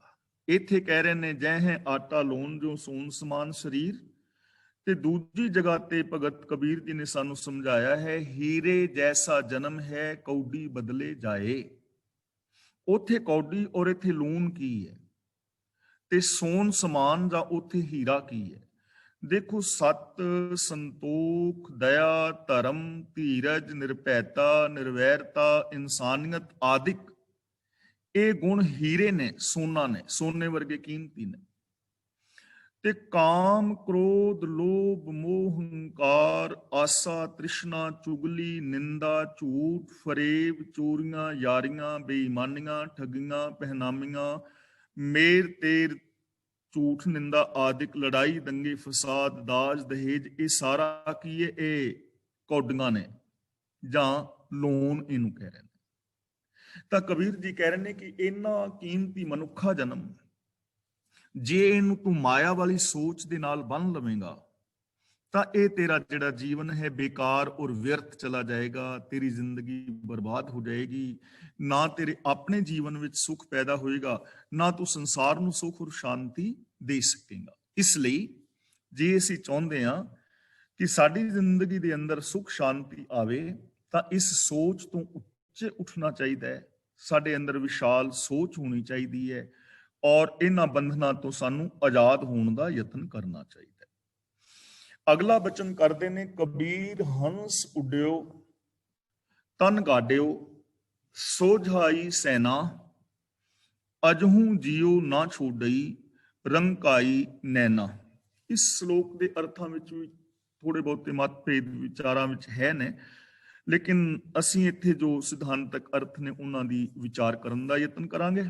ਇਸ ਦਾ ਜੋ ਵਿਸ਼ਰਾਮ ਹੈ ਉਹ ਇਸ ਤਰ੍ਹਾਂ ਹੋਣਗੇ, ਕਬੀਰ ਹੰਸ ਉੱਡਿਓ ਤਨ ਗਾਡਿਓ ਸੋਝਾਈ ਸੈਨਾ, ਅਜਹੂ ਜਿਉ ਨਾ ਛੋਡਈ ਰੰਕਾਈ ਨੈਣਾ। ਹੰਸ ਉੱਡਿਓ ਦਾ ਮਤਲਬ ਜੀਵਨ ਦੇ ਅੰਦਰੋਂ ਜਿਹੜੀ ਤਾਕਤ ਹੈ ਸਰੀਰਕ ਉਹ ਖਤਮ ਹੋ ਗਈ ਹੈ। ਤਨ ਗਾਡਿਓ ਵੈਸੇ ਇਸ ਦੇ ਅਰਥ ਇਹ ਕੀਤੇ ਨੇ ਕਿ ਜਦੋਂ ਜੀਵਾਤਮਾ ਯਾਨੀ ਜਾਨ ਨਿਕਲ ਜਾਂਦੀ ਹੈ ਤੇ ਤਨ ਨੂੰ ਮਿੱਟੀ ਦੇ ਅੰਦਰ ਗੱਡ ਦਿੱਤਾ ਜਾਂਦਾ ਹੈ। ਸੋਝਾਈ ਦਾ ਮਤਲਬ ਖਬਰ ਦੇਣੀ, ਸੈਨਾ ਦਾ ਮਤਲਬ ਸੈਨਤਾ ਦੇ ਨਾਲ। ਪਰ ਇੱਥੇ ਜੋ ਭਾਵ ਹੈ ਉਹ ਇਸ ਤਰ੍ਹਾਂ ਹੈ ਕਿ ਹੰਸ ਉੱਡਿਓ, ਸਰੀਰ ਦੇ ਅੰਦਰੋਂ ਤਾਕਤ ਉੱਡ ਗਈ ਹੈ। ਤਨ ਗਾਡਿਓ ਦਾ ਮਤਲਬ ਤਨ ਕਮਜ਼ੋਰ ਹੋ ਗਿਆ ਹੈ।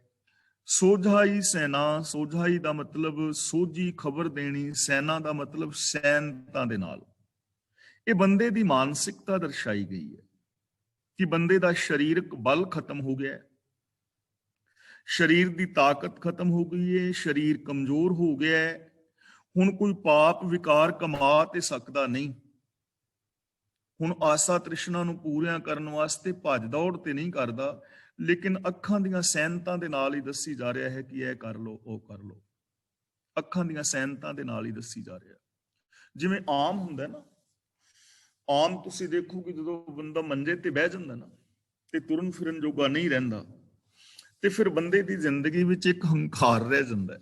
ਤੁਸੀਂ ਆਮ ਬਜ਼ੁਰਗਾਂ ਨੂੰ ਵੇਖੋਗੇ ਜਿਹੜੇ ਕਹਿੰਦੇ ਹੋਣਗੇ ਵੀ ਮੈਂ ਭਾਈ ਜੀ ਹੁਣ ਚੋਰੀਆਂ ਕਰਨੀਆਂ ਛੱਡ ਦਿੱਤੀਆਂ ਨੇ, ਬੜੀਆਂ ਮੱਝਾਂ ਕੱਢੀਆਂ ਲੋਕਾਂ ਦੀਆਂ, ਬੜੇ ਕਣਕ ਦੀ ਭਰੀ ਚੁੱਕ ਲਈ ਦੀ ਸੀ ਤੇ ਮੈਂ ਹੁਣ ਚੋਰੀ ਕਰਨੀ ਛੱਡ ਦਿੱਤੀ ਹੈ। ਹੁਣ ਛੱਡੀ ਨਹੀਂ ਹੈਗੀ, ਹੁਣ ਤੇ ਛੁੱਟ ਗਈ ਹੈ। ਬਾਪੂ ਤੁਰਿਆ ਹੀ ਨਹੀਂ ਜਾ ਰਿਹਾ, ਹੁਣ ਤੇ ਮੰਜੇ ਤੋਂ ਉੱਠਿਆ ਨਹੀਂ ਜਾ ਰਿਹਾ, ਤੇ ਛੱਡਣਾ ਕੀ, ਹੁਣ ਤੇ ਚੋਰੀ ਛੁੱਟ ਗਈ ਹੈ। ਆਮ ਕਹਿੰਦੇ ਭਾਈ ਜੀ ਬੜਾ ਮਾਸ ਖਾਦਾ ਪਰ ਹੁਣ ਮੀਟ ਖਾਣਾ ਛੱਡ ਦਿੱਤਾ। ਭਈ ਹੁਣ ਖਾਣਾ ਕੀ ਛੱਡਣਾ, ਹੁਣ ਤੇ ਸੀਰਾ ਅੰਦਰ ਲੰਘਦਾ, ਹੁਣ ਤੇ ਹੱਡੀਆਂ ਨੂੰ ਚੂਸੇਗਾ ਕਿਵੇਂ। ਤਾਂ ਕਹਿਣ ਤੋਂ ਮੁਰਾਦ ਇਹ ਹੈ ਕਿ ਜ਼ਿੰਦਗੀ ਦੇ ਅੰਦਰ ਤਾਕਤ ਹੁੰਦਿਆਂ ਹੋਇਆਂ ਬੰਦਾ ਆਪਣੀ ਤਾਕਤ ਦੀ ਸਹੀ ਵਰਤੋਂ ਕਰੇ। ਮੈਂ ਆਪ ਨੂੰ ਇੱਕ ਗੱਲ ਸੁਣਾਈ ਸੀ ਨਾ ਕਿ ਬਾਪੂ ਬਿਮਾਰ ਹੋ ਗਿਆ ਤੇ ਗੁਆਂਢੀਆਂ ਨੇ ਦੱਸਿਆ ਵੀ ਬਾਪੂ ਨੂੰ ਠੰਡ ਲੱਗੀ, ਇਹਨੂੰ 5-4 ਛੁਹਾਰੇ ਉਬਾਲ ਕੇ ਦੁੱਧ ਵਿੱਚ ਤੇ ਛੁਹਾਰੇ ਛਕਾਓ। ਤੇ ਨੂੰਹ ਪੁੱਤਰ ਨੇ ਛੁਹਾਰੇ ਉਬਾਲੇ ਤੇ ਛੁਹਾਰੇ ਲੈ ਕੇ ਗਏ ਤੇ ਬਾਪੂ ਪਿਆ ਸੀ ਰਜਾਈ ਲੈ ਕੇ। ਕਹਿਣ ਲੱਗੇ ਬਾਪੂ ਛੁਹਾਰਾ ਖਾ ਲੈ, ਤੇ ਬਾਪੂ ਨੇ ਉਹ ਮਾਰੀ ਰਜਾਈ ਪਰੇ ਪਵਾ ਕੇ ਤੇ ਫਟਾਫਟ ਉੱਠ ਕੇ ਬੈਠਾ, ਕਹਿੰਦਾ ਪੁੱਤਰ ਕਿਹੜੇ ਪਿੰਡੋਂ ਆਇਆ ਹੈ? ਯਾਨੀ ਮੌਤ ਆਉਣ ਵਾਲੀ ਹੈ ਪਰ ਹਾਲੀ ਵੀ ਛੁਹਾਰਾ ਉਡੀਕਦਾ ਵੀ ਸ਼ਾਇਦ ਛੁਹਾਰੇ ਲਾਉਣ ਵਾਲੇ ਆ ਗਏ ਨੇ। ਇਹ ਕੰਡੀਸ਼ਨ ਬੰਦੇ ਦੀ ਹੋ ਜਾਂਦੀ ਹੈ, ਪਰ ਬੰਦਾ ਵਿਕਾਰ ਨਹੀਂ ਛੱਡਦਾ। ਇਸ ਸ਼ਲੋਕ ਦਾ ਅੰਤਰੀਵ ਭਾਵ ਇਹ ਹੈ ਕਿ ਬੰਦਾ, ਇਹਦੀ ਤਾਕਤ ਮੁੱਕ ਜਾਂਦੀ ਹੈ, ਸਰੀਰ ਇਹਦਾ ਛੀਣ ਹੋ ਜਾਂਦਾ ਹੈ, ਫਿਰ ਵੀ ਇਹ ਸੈਨਤਾ ਦੇ ਨਾਲ ਵੀ ਵਿਕਾਰ ਕਮਾਉਣ ਦਾ ਯਤਨ ਕਰਦਾ ਹੈ। ਭਾਵ ਕਿ ਇਹਦੀ ਜਿਹੜੀ ਅੰਦਰ ਦੀ ਬਿਰਤੀ ਹੈ ਉਹ ਨਹੀਂ ਬਦਲੀ। ਅਜਹੂ ਜਿਉ ਨਾ ਛੋਡਈ ਰੰਕਾਈ ਨੈਣਾ। ਨੈਣਾ ਦਾ ਮਤਲਬ ਅੱਖਾਂ, ਤੇ ਰੰਕਾਈ ਦਾ ਮਤਲਬ ਨੀਚਤਾ, ਕੰਗਾਲਤਾ। ਹਾਲੀ ਵੀ ਇਹਦੀ ਅੱਖਾਂ ਦੇ ਅੰਦਰ ਕੰਗਾਲਤਾ ਹੈ, ਹਾਲੀ ਵੀ ਇਹਦੀ ਜਾਨ ਜਿਹੜੀ ਵਿਕਾਰਾਂ ਨੂੰ ਨਹੀਂ ਛੱਡ ਰਹੀ। ਅੱਖਾਂ ਚੋਂ ਦਿਸਣਾ ਬੰਦ ਹੋ ਗਿਆ, ਲੇਕਿਨ ਆਉਂਦੀ ਜਾਂਦੀ ਧੀ ਭੈਣ ਨੂੰ ਹਾਲੀ ਵੀ ਮਾੜੀਆਂ ਨਜ਼ਰਾਂ ਨਾਲ ਵੇਖਦਾ। ਤਾਂ ਸਾਰੇ ਸ਼ਲੋਕ ਦਾ ਭਾਵ ਇਹ ਹੈ ਕਿ ਬੰਦੇ ਦਾ ਸਰੀਰ ਬਲ ਖਤਮ ਹੋ ਜਾਂਦਾ ਹੈ, ਤੁਰਨ ਜੋਗਾ ਬੰਦਾ ਰਹਿੰਦਾ ਨਹੀਂ, ਲੇਕਿਨ ਫਿਰ ਵੀ ਇਹਦੀ ਜਿਹੜੀ ਬਿਰਤੀ ਹੈ ਉਹ ਬਦਲਦੀ ਨਹੀਂ ਹੈ। ਤਾਂ ਸਾਨੂੰ ਸਮਝਾਇਆ ਜਾ ਰਿਹਾ ਹੈ ਕਿ ਪਿਆਰਿਓ, ਆਪਣੇ ਜੋਸ਼ ਦੇ ਅੰਦਰ ਹੋਸ਼ ਨੂੰ ਕਾਇਮ ਕਰੋ, ਵਿਕਾਰਾਂ ਦਾ ਤਿਆਗ ਕਰੋ, ਔਰ ਜਦੋਂ ਤੱਕ ਸਰੀਰ ਦੇ ਅੰਦਰ ਬਲ ਹੈ ਇਹਦੇ ਤੋਂ ਕੰਮ ਲਓ, ਚੰਗੇ ਕਰਮ ਕਰੋ, ਆਪਣੇ ਬੱਚਿਆਂ ਨੂੰ ਚੰਗਾ ਪੜ੍ਹਾਓ, ਪਰਿਵਾਰ ਦੀ ਪਾਲਣਾ ਪੋਸ਼ਣਾ ਚੰਗੀ ਕਰੋ, ਦਸਾਂ ਨਵਾਂ ਦੀ ਕਿਰਤ ਚੰਗੀ ਕਰੋ, ਕਿਸੇ ਦੀ ਹੈਲਪ ਕਰ ਸਕਦੇ ਹੋ ਤੇ ਉਹ ਕਰੋ, ਵਿਕਾਰਾਂ ਦੇ ਅੰਦਰ ਖਚਤ ਨਾ ਹੋਵੋ, ਆਪਣੀ ਇਸ ਬਿਰਤੀ ਨੂੰ ਬਦਲੋ। ਕਬੀਰ ਨੈਣ ਨਿਹਾਰੋਂ ਤੁਝ ਕੋ, ਸ਼੍ਰਵਨ ਸੁਨੋ ਤੋ ਨਾਉ, ਬੈਨ ਉਚਰੋਂ ਤੋ ਨਾਮ ਜੀ, ਚਰਨ ਕਮਲ ਰਿਧ ਠਾਉ। ਇੱਥੇ ਨਿਹਾਰੋ ਨਹੀਂ ਪੜਨਾ, ਇਹ ਫਸਟ ਪਰਸਨ ਦੀ ਗੱਲ ਹੈ। ਇਸ ਦਾ ਉਚਾਰਨ ਕਰਨਾ ਹੈ ਨਿਹਾਰੋਂ, ਮੈਂ ਨਿਹਾਰਾਂ। ਜੇ ਥਰਡ ਪਰਸਨ ਦੀ ਗੱਲ ਹੁੰਦੀ ਫਿਰ ਪੜਨਾ ਸੀ ਨਿਹਾਰੋ। ਸ਼ਰਵਣ ਸੁਨੋ, ਸੁਣੋ ਨਹੀਂ, ਸੁਨੋ ਮੈਂ ਸੁਣਾ। ਤਾਂ ਕਬੀਰ ਜੀ ਹੁਣ ਸਾਨੂੰ ਪਿਛਲੇ ਸ਼ਲੋਕਾਂ ਦੀ ਸਮੱਸਿਆ ਦਾ ਹੱਲ ਦੱਸ ਰਹੇ ਨੇ ਕਿ ਸਾਨੂੰ ਕੀ ਕਰਨਾ ਚਾਹੀਦਾ ਹੈ। ਆਮ ਕਰਕੇ ਬੰਦੇ ਦੇ ਕੰਨ ਸੁਣਨੋਂ ਰਹਿ ਜਾਂਦੇ ਨੇ, ਪਰ ਇਹ ਨਿੰਦਾ ਚੁਗਲੀ ਸੁਣਨਾ ਚਾਹੁੰਦਾ ਹੈ। ਜ਼ਬਾਨ ਬੋਲਣੋਂ ਰਹਿ ਜਾਂਦੀ ਹੈ, ਪਰ ਇਹ ਮਾੜਾ ਬੋਲਣਾ, ਨਿੰਦਾ ਚੁਗਲੀ ਨਹੀਂ ਛੱਡਦਾ।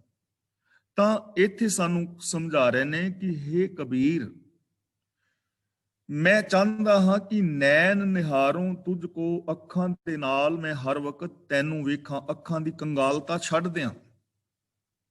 ਜੋ ਮੈਂ ਕਿਸੇ ਧੀ ਭੈਣ ਨੂੰ ਮਾੜੀ ਨਜ਼ਰ ਨਾਲ ਦੇਖਦਾ ਹਾਂ ਤਾਂ ਉਹਨੂੰ ਆਪਣੀ ਧੀ ਭੈਣ ਦੇ ਨਜ਼ਰ ਦੇ ਨਾਲ ਦੇਖਾਂ। ਜੋ ਮੈਂ ਕਿਸੇ ਦੀ ਜਾਤ ਵੇਖਣਾ ਕਿ ਇਹ ਫਲਾਂ ਜਾਤ ਦਾ ਹੈ, ਨੀਵੀਂ ਉੱਚੀ ਜਾਤ ਦਾ ਹੈ, ਉਹਦੀ ਜਗ੍ਹਾ ਤੇ ਮੈਂ ਹਰ ਇੱਕ ਦੇ ਅੰਦਰ ਰੱਬ ਦੀ ਜੋਤ ਵੇਖਾਂ। ਜਾਣੋ ਜੋਤ ਨਾ ਪੁੱਛੋ ਜਾਤੀ, आगे जात ना है, अव्वल अल्लाह नूर उपाया, कुदरत के सब बंदे, मैं हर इंसान नू रब्बी रूप करके जाना। श्रवण सुनो तो नाओ, ते मैं चाहता हाँ कि कन्ना दे नाल मैं तेरा नाम सुना। नाम दा मतलब है हुक्म, नाम दा मतलब है रब दे गुण। कन्ना दे नाल मैं रब्बी गुणां दी गल सुना, सच दी, संतोख दी, दया दी, ਨਿਰਭੈਤਾ ਦੀ, ਨਿਰਵੈਰਤਾ ਦੀ, ਰੱਬੀ ਹੁਕਮ ਦੀ, ਲਾ ਆਫ ਨੇਚਰ ਦੀ। ਕੰਨਾਂ ਦੇ ਨਾਲ ਮੈਂ ਇਹ ਚੀਜ਼ ਸੁਣਾ, ਕਿਉਂਕਿ ਜੋ ਅਸੀਂ ਸੁਣਾਂਗੇ, ਜੈਸੀ ਇਨਪੁਟ ਹੋਏਗੀ ਵੈਸੀ ਆਊਟਪੁੱਟ ਆਏਗੀ। ਜੇ ਅਸੀਂ ਮਾੜੇ ਬਚਨ ਸੁਣਦੇ ਹਾਂ, ਕਰਾਮਾਤੀ ਕਹਾਣੀਆਂ ਸੁਣਦੇ ਹਾਂ, ਤਾਂ ਸਾਡੇ ਅੰਦਰ ਉਹੀ ਚੀਜ਼ਾਂ ਜਾਣਗੀਆਂ। ਪਰ ਜੇ ਅਸੀਂ ਯੂਨੀਵਰਸਲ ਟਰੁੱਥ ਦੀ ਗੱਲ ਸੁਣਦੇ ਹਾਂ, ਗੁਰਮਤ ਦੀ ਗੱਲ ਸੁਣਦੇ ਹਾਂ, ਸੱਚ ਦੀ ਗੱਲ ਸੁਣਦੇ ਹਾਂ, ਤਾਂ ਸਾਡੇ ਅੰਦਰ ਇਹ ਸ਼ੁਭ ਗੁਣ ਜਾਣਗੇ ਤੇ ਉਹੀ ਸਾਡੇ ਅੰਦਰੋਂ ਪ੍ਰਗਟ ਹੋਣਗੇ। ਇਸ ਲਈ ਅੱਖਾਂ ਦੇ ਨਾਲ ਇਸ ਸੰਸਾਰ ਨੂੰ ਨਿਰੰਕਾਰ ਦਾ ਰੂਪ ਕਰਕੇ ਜਾਣਨਾ, ਇਨਸਾਨ ਦੇ ਅੰਦਰ ਜਾਤ ਨਾ ਵੇਖ ਕੇ ਜੋਤ ਨੂੰ ਵੇਖਣਾ, ਔਰ ਕੰਨਾਂ ਦੇ ਨਾਲ ਸਕਾਰਾਤਮਕ ਰੱਬੀ ਗੁਣਾਂ ਵਾਲੇ ਬੋਲ ਸੁਣਨਾ। ਬੈਨ ਉਚਰੋਂ ਤੋ ਨਾਮ ਜੀ, ਤੋ ਨਾਮ ਜੀ ਦਾ ਮਤਲਬ ਤੇਰਾ ਨਾਮ, ਤੇਰਾ ਹੁਕਮ। ਬੈਨ ਦਾ ਮਤਲਬ ਗੱਲਾਂ, ਬਚਨ, ਬਚਨਾਂ ਰਾਹੀਂ। ਉਚਰੋਂ ਦਾ ਮਤਲਬ ਮੈਂ ਉਚਾਰਨ ਕਰਾਂ। ਤਾਂ ਕਬੀਰ ਜੀ ਕਹਿੰਦੇ ਨੇ ਕਿ ਮੈਂ ਚਾਹਨਾ ਕਿ ਮੈਂ ਬਚਨਾਂ ਦੇ ਨਾਲ ਤੇਰੇ ਨਾਮ ਦਾ ਉਚਾਰਨ ਕਰਾਂ। ਇੱਥੇ ਨਾਮ ਦਾ ਮਤਲਬ ਹੈ ਹੁਕਮ, ਏਕੋ ਨਾਮ ਹੁਕਮ ਹੈ। ਔਰ ਗੁਰਬਾਣੀ ਦੇ ਅੰਦਰ ਸਾਨੂੰ ਥਾਂ ਥਾਂ ਤੇ ਸਮਝਾਇਆ ਵੀ ਗਿਆ ਹੈ, ਹੁਕਮ ਰਜ਼ਾਈ ਚੱਲਣਾ ਨਾਨਕ ਲਿਖਿਆ ਨਾਲ। ਤਾਂ ਮੈਂ ਤੇਰੇ ਹੁਕਮ ਦੀ ਗੱਲ ਕਰਾਂ ਕਿ ਸਾਰਾ ਸੰਸਾਰ ਰੱਬੀ ਹੁਕਮ ਵਿੱਚ ਹੈ। ਹੁਕਮ ਦਾ ਮਤਲਬ ਆਪ ਨੂੰ ਜਿਵੇਂ ਦੱਸਿਆ ਹੈ ਨਾ, ਸਿਸਟਮ, ਕਿ ਹਰ ਚੀਜ਼ ਸਿਸਟਮ ਦੇ ਅੰਦਰ ਹੈ, ਕੁਦਰਤੀ ਨਿਯਮਾਂ ਦੇ ਅੰਦਰ ਹੈ। ਮੈਂ ਉਹਦੀ ਗੱਲ ਕਰਾਂ, ਤੇਰੀ ਰਜ਼ਾ ਦੀ, ਤੇਰੇ ਭਾਣੇ ਦੀ, ਤੇਰੇ ਗੁਣਾਂ ਦੀ ਗੱਲ ਜ਼ਬਾਨ ਦੇ ਨਾਲ ਕਰਾਂ। ਜ਼ਬਾਨ ਦੇ ਨਾਲ ਮੈਂ ਝੂਠ ਨਾ ਬੋਲਾਂ, ਪਾਪ ਵਿਕਾਰਾਂ ਦੀ ਗੱਲ ਨਾ ਕਰਾਂ, ਨੈਗੇਟਿਵਿਟੀ ਦੀ ਗੱਲ ਨਾ ਕਰਾਂ, ਤੇਰੀ ਰਜ਼ਾ ਭਾਣੇ ਦੀ ਗੱਲ ਕਰਾਂ, ਔਰ ਬਚਨਾਂ ਦੇ ਨਾਲ ਮੈਂ ਤੇਰੇ ਗੁਣਾਂ ਦੀ ਗੱਲ ਕਰਾਂ। ਚਰਨ ਕਮਲ ਰਿਦ ਥਾਉ, ਥਾਉ ਦਾ ਮਤਲਬ ਥਾਂ, ਤੇ ਤੇਰੇ ਸੋਹਣੇ ਚਰਨਾਂ ਨੂੰ ਆਪਣੇ ਹਿਰਦੇ ਵਿੱਚ ਥਾਂ ਦੇਈ ਰੱਖਾਂ। ਇੱਥੇ ਚਰਨਾਂ ਦਾ ਮਤਲਬ ਹੈ ਰੱਬੀ ਗੁਣ, ਤੇ ਰਿਦ ਦਾ ਮਤਲਬ ਹੈ ਹਿਰਦਾ। ਵੈਸੇ ਹਿਰਦਾ ਜਿਹੜਾ ਹੈ, ਦਿਲ ਜਿਹੜਾ ਹੈ, ਉਹ ਸਰੀਰ ਨੂੰ ਖੂਨ ਪੰਪ ਕਰਨ ਵਾਲੀ ਇੱਕ ਮਾਸਪੇਸ਼ੀ ਹੈ। ਜਿੱਥੇ ਰਿਦ ਜਾਂ ਹਿਰਦਾ ਸ਼ਬਦ ਆਵੇ ਤਾਂ ਉਹਦਾ ਮੀਨਿੰਗ ਹੁੰਦਾ ਹੈ ਸੋਚ, ਸਾਡੀ ਮੈਂਟੈਲਿਟੀ। ਚਰਨ ਕਮਲ ਦਾ ਮਤਲਬ ਰੱਬੀ ਗੁਣ, ਕਿ ਹੇ ਮਾਲਕ ਮੈਂ ਤੇਰੇ ਗੁਣਾਂ ਨੂੰ ਆਪਣੀ ਸੋਚ ਦੇ ਅੰਦਰ ਵਸਾਵਾਂ, ਆਪਣੀ ਸੋਚ ਦੇ ਅੰਦਰ ਤੇਰੇ ਗੁਣਾਂ ਨੂੰ ਥਾਂ ਦਿਆਂ। ਮੇਰੀ ਸੋਚ ਵਿੱਚ ਔਗਣਾਂ ਵਾਸਤੇ ਥਾਂ ਨਾ ਹੋਵੇ, ਮੇਰੀ ਸੋਚ ਵਿੱਚ ਸਿਰਫ ਤੇਰੇ ਗੁਣਾਂ ਲਈ ਥਾਂ ਹੋਵੇ। ਮੈਂ ਆਪਣੀ ਸੋਚ ਵਿੱਚ ਤੇਰੇ ਗੁਣਾਂ ਨੂੰ ਵਸਾਵਾਂ। ਤਾਂ ਦੇਖੋ ਕਿੰਨਾ ਸੌਖਾ ਸਾਧਨ ਸਾਨੂੰ ਸੁਖੀ ਹੋਣ ਦਾ ਦੱਸ ਰਹੇ ਨੇ, ਕਿ ਮੈਂ ਅੱਖਾਂ ਦੇ ਨਾਲ ਹਰ ਇੱਕ ਦੇ ਵਿੱਚ ਜੋਤ ਨੂੰ ਤੱਕਾਂ, ਕੰਨਾਂ ਦੇ ਨਾਲ ਮੈਂ ਤੇਰੇ ਹੁਕਮ ਰਜ਼ਾ ਦੀ ਗੱਲ ਸੁਣਾ, ਜ਼ਬਾਨ ਦੇ ਨਾਲ ਮੈਂ ਤੇਰੇ ਹੁਕਮ ਰਜ਼ਾ ਦੀ ਗੱਲ ਕਰਾਂ, ਤੇ ਆਪਣੀ ਸੋਚ ਦੇ ਅੰਦਰ ਮੈਂ ਤੇਰੇ ਗੁਣਾਂ ਨੂੰ ਵਸਾ ਲਵਾਂ। ਕਿੰਨਾ ਸੌਖਾ ਸਾਧਨ ਹੈ। ਇੱਥੇ ਕੋਈ ਮਾਲਾ ਫੇਰਨ ਦੀ ਗੱਲ ਨਹੀਂ ਕਰ ਰਿਹਾ, ਕੋਈ ਸੰਸਾਰ ਔਰ ਗ੍ਰਸਤ ਤਿਆਗਣ ਦੀ ਗੱਲ ਨਹੀਂ ਕਰ ਰਿਹਾ, ਕਿਤੇ ਪਹਾੜਾਂ ਤੇ ਚੜਨਾ, ਗੁਫਾਵਾਂ ਵਿੱਚ, ਭੂਰਿਆਂ ਵਿੱਚ ਵੜਨ ਦੀ ਗੱਲ ਨਹੀਂ ਕਰ ਰਹੇ। ਕਿੰਨੀ ਸੌਖੀ ਗੱਲ ਹੈ ਜਿਹਨੂੰ ਹਰ ਬੰਦਾ ਅਪਣਾ ਸਕਦਾ ਹੈ। ਅਗਲਾ ਬਚਨ ਕਰਦੇ ਨੇ ਕਬੀਰ, ਸੁਰਗ ਨਰਕ ਤੇ ਮੈਂ ਰਹਿਓ, ਸਤਿਗੁਰ ਕੇ ਪ੍ਰਸਾਦ, ਚਰਨ ਕਮਲ ਕੀ ਮੌਜ ਮਹਿ, ਰਹੋ ਅੰਤ ਅਰ ਆਦ। ਇਹਨੂੰ ਰਹੋ ਨਹੀਂ ਪੜਨਾ, ਰਹੋ, ਮੈਂ ਰਹਾ, ਫਸਟ ਪਰਸਨ ਦੀ ਗੱਲ ਹੈ। ਸੁਰਗ ਨਰਕ ਤੇ ਮੈਂ ਰਹਿਓ, ਰਹਿਓ ਦਾ ਮਤਲਬ ਮੈਂ ਬਚ ਗਿਆ ਹਾਂ। ਹੁਣ ਇਹ ਵਿਚਾਰਾਂ ਅਸੀਂ ਪਹਿਲਾਂ ਕਰ ਚੁੱਕੇ ਹਾਂ ਕਿ ਆਮ ਧਾਰਮਿਕ ਦੁਨੀਆ ਦੇ ਅੰਦਰ ਲੋਕਾਂ ਨੇ ਇਹ ਮੰਨਿਆ ਕਿ ਮਰਨ ਤੋਂ ਬਾਅਦ ਜੇ ਜਿਉਂਦਿਆਂ ਤੁਸੀਂ ਚੰਗੇ ਕੰਮ ਕਰੋਗੇ, ਪੁੰਨ ਦਾਨ ਕਰੋਗੇ, ਤਾਂ ਮਰਨ ਤੋਂ ਬਾਅਦ ਤੁਹਾਨੂੰ ਸਵਰਗ ਮਿਲੇਗਾ। ਔਰ ਸਵਰਗ ਦੇ ਵਿੱਚ ਉੱਥੇ ਸ਼ੁੱਧ ਸ਼ਰਾਬ ਦੀਆਂ, ਅੰਗੂਰਾਂ ਦੇ ਸ਼ਰਾਬ ਦੀਆਂ ਨਦੀਆਂ ਵਗ ਰਹੀਆਂ ਨੇ, ਸ਼ਹਿਦ ਦੀਆਂ ਨਦੀਆਂ ਨੇ, ਉੱਥੇ ਹੂਰਾਂ ਨੇ, ਉੱਥੇ ਬਹੁਤ ਕੁਝ ਛਕਣ ਛਕਾਉਣ ਵਾਸਤੇ, ਤੇ ਕੰਮ ਕੋਈ ਨਹੀਂ ਕਰਨ ਲਈ। ਤੇ ਜੇ ਪੁੰਨ ਦਾਨ ਨਾ ਕਰੋਗੇ ਤਾਂ ਫਿਰ ਨਰਕ ਵਿੱਚ ਪਾਓਗੇ, ਤੇ ਨਰਕ ਦੇ ਵਿੱਚ ਅੱਗ ਹੈ, ਉੱਥੇ ਤੇਲ ਦੇ ਕੜਾਹਿਆਂ ਵਿੱਚ ਪਕੌੜਿਆਂ ਤਰ੍ਹਾਂ ਤਲਣਗੇ, ਅੱਗ ਵਿੱਚ ਸਾੜਨਗੇ, ਚਮੜੀ ਸੜ ਜਾਏਗੀ, ਫਿਰ ਬਾਹਰ ਕੱਢਣਗੇ, ਫਿਰ ਚਮੜੀ ਪੈਦਾ ਕਰਨਗੇ, ਫਿਰ ਸਾੜਨਗੇ। ਐਵੇਂ ਨਰਕ ਔਰ ਸਵਰਗ ਦੇ ਲਾਲਚ ਔਰ ਡਰਾਬੇ ਦਿੱਤੇ ਗਏ ਨੇ। ਔਰ ਇਹ ਪੁਜਾਰੀ ਵਰਗ ਦੀ ਇੱਕ ਲੁੱਟ ਵਾਸਤੇ ਬਹੁਤ ਚੰਗਾ ਸਾਧਨ ਸੀ। ਤੇ ਮਨੁੱਖੀ ਬਿਰਤੀ ਨੂੰ ਇਹਨਾਂ ਲੋਕਾਂ ਨੇ ਸਮਝਿਆ ਹੈ। ਮਨੁੱਖ ਜਾਂ ਤੇ ਕੰਮ ਕਰਦਾ ਹੈ ਡਰ ਦੇ ਨਾਲ, ਤੇ ਜਾਂ ਕਰਦਾ ਹੈ ਲਾਲਚ ਨਾਲ।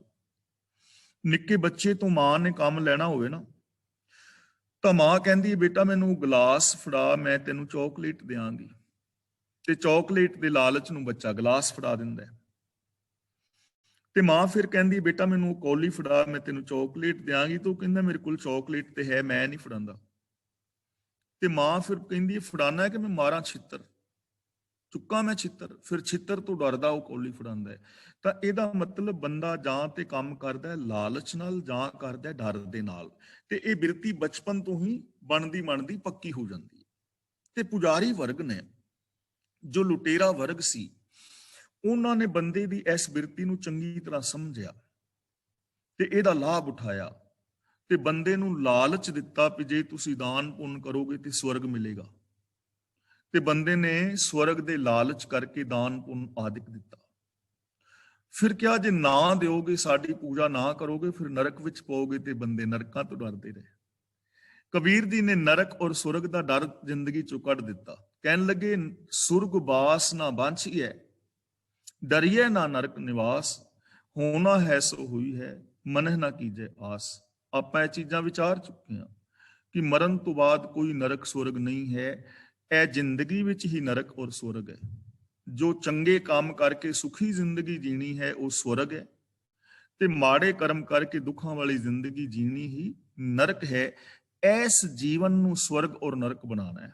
ਤਾਂ ਕਬੀਰ ਜੀ ਕਹਿੰਦੇ ਨੇ ਸਤਿਗੁਰ ਕੇ ਪ੍ਰਸਾਦ ਦਾ ਮਤਲਬ ਗੁਰੂ ਦੀ ਕਿਰਪਾ ਨਾਲ, ਗੁਰੂ ਦੇ ਗਿਆਨ ਸਦਕਾ, ਗੁਰੂ ਦੇ ਦੱਸੇ ਰਾਹ ਤੇ ਚੱਲ ਕੇ ਮੈਂ ਸਵਰਗ ਔਰ ਨਰਕ ਤੋਂ ਬਚ ਗਿਆ। ਨਾ ਤੇ ਮੈਨੂੰ ਮਰਨ ਤੋਂ ਬਾਅਦ ਨਰਕ ਵਿੱਚ ਪੈਣ ਦਾ ਡਰ ਹੈ, ਔਰ ਨਾ ਮੈਨੂੰ ਮਰਨ ਤੋਂ ਬਾਅਦ ਸਵਰਗ ਵਿੱਚ ਜਾਣ ਦਾ ਕੋਈ ਲਾਲਚ ਹੈ, ਕਿਉਂਕਿ ਹੈ ਹੀ ਨਹੀਂ ਤੇ ਡਰ ਔਰ ਲਾਲਚ ਕਾਹਦਾ। ਤਾਂ ਮੈਂ ਗੁਰੂ ਦੇ ਗਿਆਨ ਸਦਕਾ, ਗੁਰੂ ਦੀ ਕਿਰਪਾ ਸਦਕਾ, ਗੁਰੂ ਦੇ ਦੱਸੇ ਰਾਹ ਤੇ ਚੱਲ ਕੇ, ਗੁਰੂ ਦੇ ਬਚਨਾਂ ਤੇ ਅਮਲ ਕਰਕੇ ਨਰਕ ਔਰ ਸਵਰਗ ਦੇ ਝਮੇਲੇ ਤੋਂ ਬਚ ਗਿਆ ਹਾਂ। ਚਰਨ ਕਮਲ ਕੀ ਮੌਜ ਮਹਿ, ਮੌਜ ਦਾ ਮਤਲਬ ਹੁਲਾਰਾ, ਆਨੰਦ। ਰਹੋ ਅੰਤ ਔਰ ਆਦ, ਅੰਤ ਦਾ ਮਤਲਬ ਅਖੀਰ, ਤੇ ਆਦ ਦਾ ਮਤਲਬ ਸ਼ੁਰੂ, ਯਾਨੀ ਜੀਵਨ ਦੇ ਸ਼ੁਰੂ ਤੋਂ ਲੈ ਕੇ ਜੀਵਨ ਦੇ ਅਖੀਰ ਤੱਕ। ਚਰਨ ਕਮਲ ਦਾ ਮਤਲਬ ਜੋ ਰੱਬੀ ਗੁਣ ਨੇ, ਰੱਬੀ ਰਜਾ ਹੈ, ਮੈਂ ਉਸ ਰੱਬੀ ਗੁਣਾਂ ਦੀ ਮੌਜ ਦੇ ਅੰਦਰ ਜੀਵਨ ਦੇ ਆਦ ਤੋਂ ਲੈ ਕੇ ਅੰਤ ਤੱਕ ਆਨੰਦ ਵਿੱਚ ਜ਼ਿੰਦਗੀ ਬਿਤਾ ਰਿਹਾ ਹਾਂ। ਨਾ ਮੈਨੂੰ ਨਰਕ ਦੀ ਲੋੜ ਹੈ, ਨਾ ਮੈਨੂੰ ਸਵਰਗ ਦੀ ਲੋੜ ਹੈ। ਨਰਕਾਂ ਵਿੱਚ ਜਾਣ ਦਾ ਮੈਨੂੰ ਡਰ ਨਹੀਂ, ਸਵਰਗਾਂ ਵਿੱਚ ਜਾਣ ਦਾ ਮੈਨੂੰ ਲਾਲਚ ਨਹੀਂ। ਮੈਂ ਇਸ ਨਰਕ ਔਰ ਸਵਰਗ ਦੇ ਝਮੇਲੇ ਤੋਂ ਬਚ ਗਿਆ। ਅੱਗੇ ਅਸੀਂ ਚੱਲ ਕੇ ਪੜਾਂਗੇ ਵੀ ਇਹ ਚੀਜ਼। ਕਵਨ ਨਰਕ ਕਿਆ ਸੁਰਗ ਵਿਚਾਰਾ, ਸੰਤਨ ਦੂਰ ਰਾਦੇ, ਹਮ ਕਾਹੂ ਕੀ ਕਾਨ ਨਾ ਕੱਢਤੇ, ਆਪਣੇ ਗੁਰ ਪ੍ਰਸਾਦੇ। ਇਹ ਨਰਕ ਔਰ ਸਵਰਗ ਦੀ ਵਿਚਾਰਧਾਰਾ ਨੂੰ ਬਿਲਕੁਲ ਰੱਦ ਕੀਤਾ ਗਿਆ ਹੈ। ਤਾਂ ਦੇਖੋ ਕਿੰਨਾ ਸੌਖਾ ਸਾਧਨ ਕਿ ਗੁਰੂ ਦੇ ਗਿਆਨ ਮੁਤਾਬਕ ਜ਼ਿੰਦਗੀ ਜੀ ਕੇ ਰੱਬੀ ਗੁਣਾਂ ਦੀ ਮੌਜ ਵਿੱਚ ਆਦ ਤੋਂ ਜੀਵਨ ਦੇ ਸ਼ੁਰੂ ਤੋਂ ਲੈ ਕੇ ਜੀਵਨ ਦੇ ਅੰਤ ਤੱਕ ਆਨੰਦਮਈ ਜ਼ਿੰਦਗੀ ਜੀਵੀ ਜਾ ਸਕਦੀ ਹੈ। ਨਰਕਾਂ ਸੁਰਗਾਂ ਦੇ ਝਮੇਲਿਆਂ ਤੋਂ ਬਚਿਆ ਜਾ ਸਕਦਾ ਹੈ ਔਰ ਆਪਣੇ ਇਸ ਜੀਵਨ ਨੂੰ, ਇਸ ਸਮਾਜ ਨੂੰ, ਇਸ ਸੰਸਾਰ ਨੂੰ ਸਵਰਗ ਬਣਾਇਆ ਜਾ ਸਕਦਾ ਹੈ। ਇਸ ਲਈ ਮਰਨ ਤੋਂ ਬਾਅਦ ਵਾਲੇ ਨਰਕਾਂ ਸੁਰਗਾਂ ਨੂੰ ਛੱਡ ਕੇ ਅਸੀਂ ਗੁਰੂ ਗਿਆਨ ਮੁਤਾਬਕ ਜ਼ਿੰਦਗੀ ਜੀ ਕੇ ਆਪਣੇ ਇਸ ਜੀਵਨ ਔਰ ਸਮਾਜ ਨੂੰ ਸਵਰਗ ਬਣਾਉਣ ਦਾ ਯਤਨ ਕਰਨਾ ਹੈ। ਅਗਲਾ ਬਚਨ ਕਰਦੇ ਨੇ, ਕਬੀਰ ਚਰਨ ਕਮਲ ਕੀ ਮੌਜ ਕੋ ਕਹਿ ਕੈਸੇ ਉਨਮਾਨ, ਕਹਿਬੇ ਕੋ ਸ਼ੋਭਾ ਨਹੀਂ ਦੇਖਾ ਹੀ ਪਰਵਾਨ। ਉਨਮਾਨ ਦਾ ਮਤਲਬ ਹੈਗਾ ਅਨੁਮਾਨ, ਕੀਮਤ। ਮੌਜ ਦਾ ਮਤਲਬ ਲਹਿਰ, ਹੁਲਾਰੇ ਦਾ ਆਨੰਦ। ਜਿਹੜਾ ਗੁਣਾਂ ਵਾਲੀ ਜ਼ਿੰਦਗੀ ਜਿਵੇਂ ਆਨੰਦ ਬਣਦਾ ਹੈ ਨਾ, ਉਹਦੀ ਗੱਲ ਕਰ ਰਹੇ ਨੇ। ਚਰਨ ਕਮਲ ਦਾ ਮਤਲਬ ਰੱਬੀ ਗੁਣਾਂ ਦੀ ਜਿਹੜੀ ਮੌਜ ਹੈ ਨਾ, ਰੱਬੀ ਗੁਣਾਂ ਦੇ ਵਿੱਚ ਜ਼ਿੰਦਗੀ ਜੀਣੀ ਹੈ। ਕਬੀਰ ਜੀ ਕਹਿੰਦੇ ਨੇ, ਜੋ ਪ੍ਰਭੂ ਦੇ ਚਰਨਾਂ ਵਿੱਚ ਟਿਕੇ ਰਹਿਣ ਦੇ ਹੁਲਾਰੇ ਦਾ ਅੰਦਾਜ਼ਾ ਕਿਵੇਂ ਲਾਈਏ। ਜੋ ਰੱਬੀ ਗੁਣਾਂ ਦੇ ਅਨੁਸਾਰ ਜ਼ਿੰਦਗੀ ਜੀਣੀ ਹੈ ਨਾ, ਉਹਦੇ ਸੁੱਖ ਦਾ ਅੰਦਾਜ਼ਾ ਕਿਵੇਂ ਲਾਇਆ ਜਾ ਸਕਦਾ ਹੈ? ਅੰਦਾਜ਼ਾ ਨਹੀਂ ਲਗਾਇਆ ਜਾ ਸਕਦਾ। ਇਹ ਚੀਜ਼ ਨੂੰ ਥੋੜਾ ਜਿਹਾ ਸਮਝ ਲਓ। ਮੰਨ ਲਓ ਕਿਸੇ ਆਦਮੀ ਦੇ ਸਾਹਮਣੇ ਸਬਜ਼ੀ ਭਾਜੀ ਬਣਾਈ ਗਈ ਹੈ, ਤੁਹਾਡੇ ਸਾਹਮਣੇ ਰਸਗੁੱਲੇ, ਗੁਲਾਬ ਜਾਮਨ, ਸਮੋਸੇ, ਪਕੌੜੇ, ਪੀਜ਼ਾ, 버ਗਰ ਸਾਰਾ ਕੁਝ ਪਿਆ ਹੈ, ਤੇ ਜੇ ਪੁੱਛਿਆ ਜਾਏ ਵੀ ਇਹ ਸਬਜ਼ੀ ਭਾਜੀ ਦਾ ਸਵਾਦ ਕੈਸਾ ਹੈ, ਤਾਂ ਕੀ ਦੱਸ ਸਕਦੇ ਹੋ? ਨਹੀਂ ਦੱਸ ਸਕਦੇ। ਹੋ ਸਕਦਾ ਹੈ ਕਿ ਜਿਹੜੀ ਸਬਜ਼ੀ ਪਈ ਉਹਦੇ ਵਿੱਚ ਨਮਕ ਕਿਸ ਨੇ ਪਾਇਆ ਹੀ ਨਾ ਹੋਵੇ, ਰੰਗ ਬੜਾ ਸੋਹਣਾ ਦਿਸਦਾ ਹੋਵੇ ਪਰ ਨਮਕ ਹੀ ਨਾ ਪਾਇਆ ਹੋਵੇ, ਭੁੱਲ ਗਿਆ ਹੋਵੇ ਅਗਲਾ। ਵੇਖ ਕੇ ਅੰਦਾਜ਼ਾ ਨਹੀਂ ਨਾ ਲਾਇਆ ਜਾ ਸਕਦਾ। ਉਹਦਾ ਸਹੀ ਟੇਸਟ ਦੱਸਿਆ ਜਾ ਸਕਦਾ ਹੈ ਚੱਖ ਕੇ ਦੱਸਿਆ ਜਾ ਸਕਦਾ ਹੈ, ਚੱਖਣ ਤੋਂ ਬਿਨਾਂ ਨਹੀਂ। ਅਲੌਤੀ ਕਾ ਜੈਸੇ ਭਇਆ ਬਰੇਡਾ ਜਿਨ ਪੀਆ ਤਿਨ ਜਾਣਿਆ। ਮਿਸ਼ਰੀ ਦਾ ਸ਼ਰਬਤ ਬਣਿਆ ਹੋਵੇ, ਟੱਬ ਭਰੇ ਹੋਣ, ਪਰ ਸਵਾਦ ਤੇ ਉਹ ਹੀ ਮਾਣੇਗਾ ਨਾ ਜਿਹੜਾ ਉਹਨੂੰ ਚੱਖੇਗਾ। ਚੱਖਣ ਤੋਂ ਬਿਨਾਂ ਤੇ ਉਹਦਾ ਮਿੱਠਾ ਨਹੀਂ ਨਾ ਹੋਣਾ। ਤਾਂ ਇਸੇ ਤਰ੍ਹਾਂ ਜੋ ਗੁਣਾਂ ਵਾਲੀ ਜ਼ਿੰਦਗੀ ਹੈ ਨਾ, ਸਤ ਸੰਤੋਖ ਦਇਆ ਧਰਮ ਵਾਲੀ ਜੋ ਜ਼ਿੰਦਗੀ ਜੀਣੀ ਹੈ, ਉਹ ਜ਼ਿੰਦਗੀ ਜੀਣ ਦਾ ਜੋ ਆਨੰਦ ਹੈ, ਉਹਦਾ ਅੰਦਾਜ਼ਾ ਨਹੀਂ ਲਾਇਆ ਜਾ ਸਕਦਾ ਕਿ ਇਹੋ ਜਿਹਾ ਆਨੰਦ ਹੋਏਗਾ। ਕਬੀਰ ਜੀ ਕਹਿੰਦੇ ਨੇ, ਕਹਿਬੇ ਕੋ ਸ਼ੋਭਾ ਨਹੀਂ, ਬਿਆਨ ਕਰਨਾ ਫੱਬਦਾ ਨਹੀਂ ਕਿ ਉਹ ਕੈਸਾ ਹੁਲਾਰਾ ਹੈ, ਕਿਉਂਕਿ ਮਾਣਿਆ ਹੀ ਨਹੀਂ। ਦੇਖਾ ਹੀ ਪ੍ਰਵਾਨ ਦਾ ਮਤਲਬ ਕਿ ਇਹ ਤਾਂ ਹੁਲਾਰਾ ਲਿਆ ਹੀ ਤਸੱਲੀ ਹੋ ਸਕਦੀ ਹੈ। ਦੇਖਾ ਦਾ ਮਤਲਬ ਪਰਖ ਕੇ, ਅਪਣਾ ਕੇ। ਹੁਣ ਦੇਖੋ, ਸੱਚ ਹੈ, ਪ੍ਰੇਮ ਹੈ। ਅਸੀਂ ਹੁਣ ਜਿੰਨੇ ਵੀ ਵੀਰ ਭੈਣਾਂ ਕਲਾਸ ਵਿੱਚ ਬੈਠੇ ਹਾਂ, ਜੇ ਅਸੀਂ ਆਪਣੀ ਗੱਲ ਕਰਕੇ ਇਹ ਚੀਜ਼ ਨੂੰ ਸਮਝਣ ਦਾ ਯਤਨ ਕਰੀਏ ਕਿ ਅਸੀਂ ਇੱਕ ਦੂਜੇ ਨਾਲ ਸੱਚ ਬੋਲੀਏ ਔਰ ਪ੍ਰੇਮ ਵਾਲਾ ਵਰਤਾਵ ਕਰੀਏ, ਸੱਚੀ ਔਰ ਪ੍ਰੇਮ ਵਾਲੇ ਵਰਤਾਵ ਦਾ ਜਿਹੜਾ ਰਿਜ਼ਲਟ ਸੁੱਖ ਨਿਕਲੇਗਾ, ਉਹ ਤੇ ਤਾਂ ਹੀ ਪਤਾ ਲੱਗੇਗਾ ਨਾ ਜਦੋਂ ਅਸੀਂ ਪ੍ਰੇਮ ਦੇ ਨਾਲ ਰਹਾਂਗੇ ਔਰ ਸੱਚਾ ਵਿਹਾਰ ਕਰਾਂਗੇ। ਕਿ ਸੱਚੇ ਵਿਹਾਰ ਦਾ ਔਰ ਪ੍ਰੇਮ ਦਾ ਸੁੱਖ ਕੀ ਹੁੰਦਾ ਹੈ, ਇਹ ਤਾਂ ਪ੍ਰੇਮ ਕਰਕੇ ਹੀ ਪਤਾ ਲੱਗ ਸਕਦਾ ਹੈ। ਤੇ ਜੇ ਅਸੀਂ ਇੱਕ ਦੂਜੇ ਦੀਆਂ ਜੜ੍ਹਾਂ ਵੱਢੀਏ, ਇੱਕ ਦੂਜੇ ਨਾਲ ਖਰਵਾ ਬੋਲੀਏ, ਝੂਠ ਬੋਲੀਏ, ਤਾਂ ਉਹਦੇ ਨਾਲ ਸਾਨੂੰ ਪ੍ਰੇਮ ਦਾ ਔਰ ਸੱਚ ਦਾ ਆਨੰਦ ਨਹੀਂ ਆ ਸਕਦਾ। ਇਸ ਲਈ ਕਬੀਰ ਜੀ ਸਾਨੂੰ ਸਮਝਾ ਰਹੇ ਨੇ ਕਿ ਜੋ ਰੱਬੀ ਗੁਣਾਂ ਦਾ ਆਨੰਦ ਹੈ, ਉਹ ਤਾਂ ਰੱਬੀ ਗੁਣਾਂ ਦੇ ਉੱਤੇ ਅਮਲ ਕਰਕੇ ਹੀ ਮਾਣਿਆ ਜਾ ਸਕਦਾ ਹੈ। ਨਿਰੀ ਕਥਨੀ ਦੇ ਨਾਲ ਨਹੀਂ, ਅੰਦਾਜ਼ੇ ਨਹੀਂ ਲਗਾਏ ਜਾ ਸਕਦੇ ਕਿ ਐਵੇਂ ਦਾ ਉਹ ਆਨੰਦ ਹੋਏਗਾ, ਐਵੇਂ ਦੀ ਉਹ ਖੁਸ਼ੀ ਹੋਏਗੀ। ਇਸ ਲਈ ਜ਼ਰੂਰਤ ਹੈ ਕਿ ਇਹ ਰੱਬੀ ਗੁਣਾਂ ਦਾ ਆਨੰਦ ਜਿਹੜਾ ਹੈ ਨਾ, ਉਹ ਮਾਣਿਆ ਜਾ ਸਕਦਾ ਹੈ ਅਮਲ ਕਰਕੇ। ਉਹਨੂੰ ਐਵੇਂ ਜਾਣਿਆ ਜਾ ਸਕਦਾ ਹੈ, ਮਾਣਿਆ ਜਾ ਸਕਦਾ ਹੈ ਅਮਲ ਕਰਕੇ। ਤਾਂ ਇੱਥੇ ਸਾਨੂੰ ਜੋ ਪ੍ਰੇਰਨਾ ਦਿੱਤੀ ਜਾ ਰਹੀ ਹੈ ਕਿ ਭਾਈ ਗੱਲੀ ਬਾਤ ਨਹੀਂ, ਕੁਛ ਨਹੀਂ ਹੋਣਾ, ਕਹਿਣ ਦੇ ਨਾਲ ਕੁਛ ਨਹੀਂ ਹੋਣਾ। ਦੇਖਾ ਹੀ ਪ੍ਰਵਾਨ ਦਾ ਮਤਲਬ ਇਹਨੂੰ ਜਦੋਂ ਅਜਮਾਓਗੇ, ਇਹਨਾਂ ਗੁਣਾਂ ਦੇ ਉੱਤੇ ਅਮਲ ਕਰੋਗੇ, ਜਦੋਂ ਉਹ ਸੁੱਖ ਮਿਲੇਗਾ ਫਿਰ ਪਤਾ ਲੱਗੇਗਾ ਵੀ ਇਹ ਸੁੱਖ ਹੈ। ਇਸ ਲਈ ਅਸੀਂ ਸਾਰੇ ਵੀਰਾਂ ਭੈਣਾਂ ਨੇ ਰੱਬੀ ਗੁਣਾਂ ਨੂੰ ਆਪਣੀ ਜ਼ਿੰਦਗੀ ਵਿੱਚ ਇੰਪਲੀਮੈਂਟ ਕਰਨਾ ਹੈ ਔਰ ਅਮਲ ਕਰਨਾ ਹੈ, ਤੇ ਉਸ ਸੁੱਖ ਨੂੰ ਅਸਾਂ ਮੰਨਣਾ ਹੈ। ਤੇ ਫਿਰ ਅਸੀਂ ਦੂਜੇ ਨੂੰ ਵੀ ਦੱਸ ਸਕਾਂਗੇ ਕਿ ਪਿਆਰਿਆ, ਸੱਚੀ ਜ਼ਿੰਦਗੀ ਜੀਣ ਦਾ ਇਹ ਮਜ਼ਾ ਹੈ। ਅਗਲਾ ਬਚਨ ਭਗਤ ਕਬੀਰ ਜੀ ਕਰਦੇ ਨੇ, ਕਬੀਰ ਦੇਖ ਕੇ ਕਹੇ ਕਹੋਂ, ਕਹੇ ਨਾ ਕੋ ਪਤਿਆਏ, ਹਰ ਜੈਸਾ ਤੈਸਾ ਉਹੀ ਰਹੋਂ ਹਰਖ ਗੁਣ ਗਾਏ। ਇੱਕ ਤਾਂ ਕਹੋ ਨਹੀਂ ਪੜਨਾ, ਇਹਨੂੰ ਪੜਨਾ ਹੈ ਕਹੋਂ। ਕਹੋਂ ਦਾ ਮਤਲਬ ਮੈਂ ਆਖਾਂ, ਤੇ ਦੂਜਾ ਹੈ ਰਹੋਂ, ਰਹੋ ਨਹੀਂ ਰਹੋਂ। ਕਬੀਰ ਦੇਖ ਕੇ ਕਹੇ ਕਹੋਂ। ਕਹੇ ਦਾ ਮਤਲਬ ਕੀ? ਕਹੋਂ ਦਾ ਮਤਲਬ ਮੈਂ ਆਖਾਂ। ਪਤਿਆਏ ਦਾ ਮਤਲਬ ਪਤੀਜਣਾ, ਤਸੱਲੀ ਹੋਣੀ, ਆਨੰਦ ਆਉਣਾ। ਕਬੀਰ ਜੀ ਕਹਿੰਦੇ ਨੇ ਕਿ ਪ੍ਰਭੂ ਦਾ ਦੀਦਾਰ ਕਰਕੇ ਜਾਂ ਸ਼ੁਭ ਗੁਣਾਂ ਵਾਲੀ ਜ਼ਿੰਦਗੀ ਜੀ ਕੇ ਮੈਂ ਦੱਸ ਵੀ ਕੁਝ ਨਹੀਂ ਸਕਦਾ, ਤੇ ਦੱਸਿਆ ਕਿਸੇ ਨੂੰ ਤਸੱਲੀ ਵੀ ਨਹੀਂ ਹੋ ਸਕਦੀ, ਕਿਉਂਕਿ ਇਹੋ ਜਿਹਾ ਕੋਈ ਦੁਨੀਆ ਦੀ ਚੀਜ਼ ਹੈ ਨਹੀਂ ਕਿ ਜਿਹਦੇ ਬਾਰੇ ਦੱਸਿਆ ਜਾ ਸਕੇ ਕਿ ਇਹਨਾਂ ਗੁਣਾਂ ਦਾ ਸਵਾਦ ਐਵੇਂ ਦਾ ਹੈ। ਹੁਣ ਸੱਚ ਦਾ ਜਿਹੜਾ ਰਸ ਹੈ ਉਹ ਤੇ ਸੱਚ ਨੂੰ ਅਪਣਾ ਕੇ ਆ ਸਕਦਾ ਹੈ ਨਾ। ਸੱਚ ਦੇ ਰਸ ਬਾਰੇ ਮੈਂ ਹੁਣ ਕੀ ਦੱਸਾਂ ਵੀ ਉਹ ਕੜਾਹ ਪ੍ਰਸ਼ਾਦ ਵਰਗਾ ਹੈ, ਜਾਂ ਖੀਰ ਵਰਗਾ ਹੈ, ਜਾਂ ਉਹ ਪੀਜੇ ਵਰਗਾ ਹੈ, ਜਾਂ ਉਹ 버ਗਰ ਵਰਗਾ ਹੈ, ਕਿਉਂਕਿ ਦੁਨੀਆ ਵਿੱਚ ਕੋਈ ਚੀਜ਼ ਹੈ ਨਹੀਂ ਨਾ ਜਿਹਦਾ ਮੈਂ ਮਿਸਾਲ ਦੇ ਸਕਾਂ। ਪ੍ਰੇਮ ਹੈ, ਪ੍ਰੇਮ ਦੇ ਨਾਲ ਜ਼ਿੰਦਗੀ ਜੀਵਿਆ ਮੈਂ ਆਪਣੇ ਪਰਿਵਾਰ ਨਾਲ, ਸੰਸਾਰ ਨਾਲ, ਸੱਜਣਾ ਮਿੱਤਰਾਂ ਨਾਲ ਜੋ ਪਿਆਰ ਕਰਦਾ, ਤੇ ਉਸ ਪਿਆਰ ਦਾ ਜਿਹੜਾ ਸੁੱਖ ਪੈਦਾ ਹੁੰਦਾ ਹੈ, ਆਨੰਦ ਆਉਂਦਾ ਹੈ ਪਿਆਰ ਦੇ ਵਿੱਚੋਂ, ਉਹ ਮੈਂ ਇਹ ਨਹੀਂ ਨਾ ਕਹਿ ਸਕਦਾ ਵੀ ਗੋਭੀ ਦੀ ਸਬਜ਼ੀ ਵਰਗਾ ਹੈ ਪਿਆਰ ਦਾ ਰਸ। ਕਿਆ ਨਹੀਂ ਨਾ ਜਾ ਸਕਦਾ।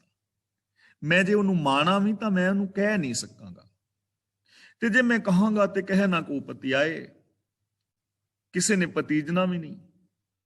ਔਰ ਵਾਸਤਵ ਦੇ ਵਿੱਚ ਲੋਕ ਪਤੀਜਦੇ ਵੀ ਨਹੀਂ, ਵਿਸ਼ਵਾਸ ਕਰਦੇ ਵੀ ਨਹੀਂ। ਹੁਣ ਤੁਸੀਂ ਜਿੰਨਾ ਮਰਜ਼ੀ ਕਹੀ ਜਾਓ ਕਿ ਸੱਚੀ ਜ਼ਿੰਦਗੀ ਜੀਵਿਆਂ ਐਨੀ ਖੁਸ਼ੀ ਮਿਲਦੀ ਹੈ, ਪਰ ਜਿਹੜੇ ਕਰਮਕਾਂਡੀ ਲੋਕ ਨੇ, ਜਿਨ੍ਹਾਂ ਨੇ ਤੀਰਥਾਂ ਤੇ ਹੀ ਜਾਣਾ ਹੈ, ਵਰਤ ਹੀ ਰੱਖਣੇ ਨੇ, ਨਰਾਤੇ ਹੀ ਕਰਨੇ ਨੇ, ਸਰਾਧ ਹੀ ਕਰਨੇ ਨੇ, ਕਬਰਾਂ ਮੜੀਆਂ ਹੀ ਪੂਜਣੀਆਂ ਨੇ, ਉਹਨਾਂ ਨੇ ਮੰਨਣਾ ਥੋੜੀ ਹੈ। ਉਹਨਾਂ ਨੂੰ ਖੁਸ਼ੀ ਤੇ ਕਰਮਕਾਂਡ ਕੀਤਿਆਂ ਹੋਣੀ ਹੈ। ਤਾਂ ਕਬੀਰ ਜੀ ਕਹਿੰਦੇ ਨੇ ਹਰ ਜੈਸਾ ਤੈਸਾ ਉਹੀ ਰਹੋਂ ਹਰਖ ਗੁਣ ਗਾਏ। ਹਰ ਜੈਸਾ ਤੈਸਾ ਉਹੀ ਦਾ ਮਤਲਬ ਰੱਬ ਆਪਣੇ ਵਰਗਾ ਆਪ ਹੀ ਹੈ। ਅਸੀਂ ਇਹ ਨਹੀਂ ਕਹਿ ਸਕਦੇ ਕਿ ਰੱਬ ਇਸ ਬੰਦੇ ਵਰਗਾ ਹੈ, ਰੱਬ ਉਹਦੇ ਵਰਗਾ ਹੈ। ਇਹ ਜਿਹੜਾ ਪੂਰਾ ਦਿਸਦਾ ਜਗਤ ਹੈ, ਇਹ ਉਸ ਪ੍ਰਭੂ ਦਾ ਹੀ ਰੂਪ ਹੈ। ਉਹਨੂੰ ਬਿਆਨ ਨਹੀਂ ਕੀਤਾ ਜਾ ਸਕਦਾ।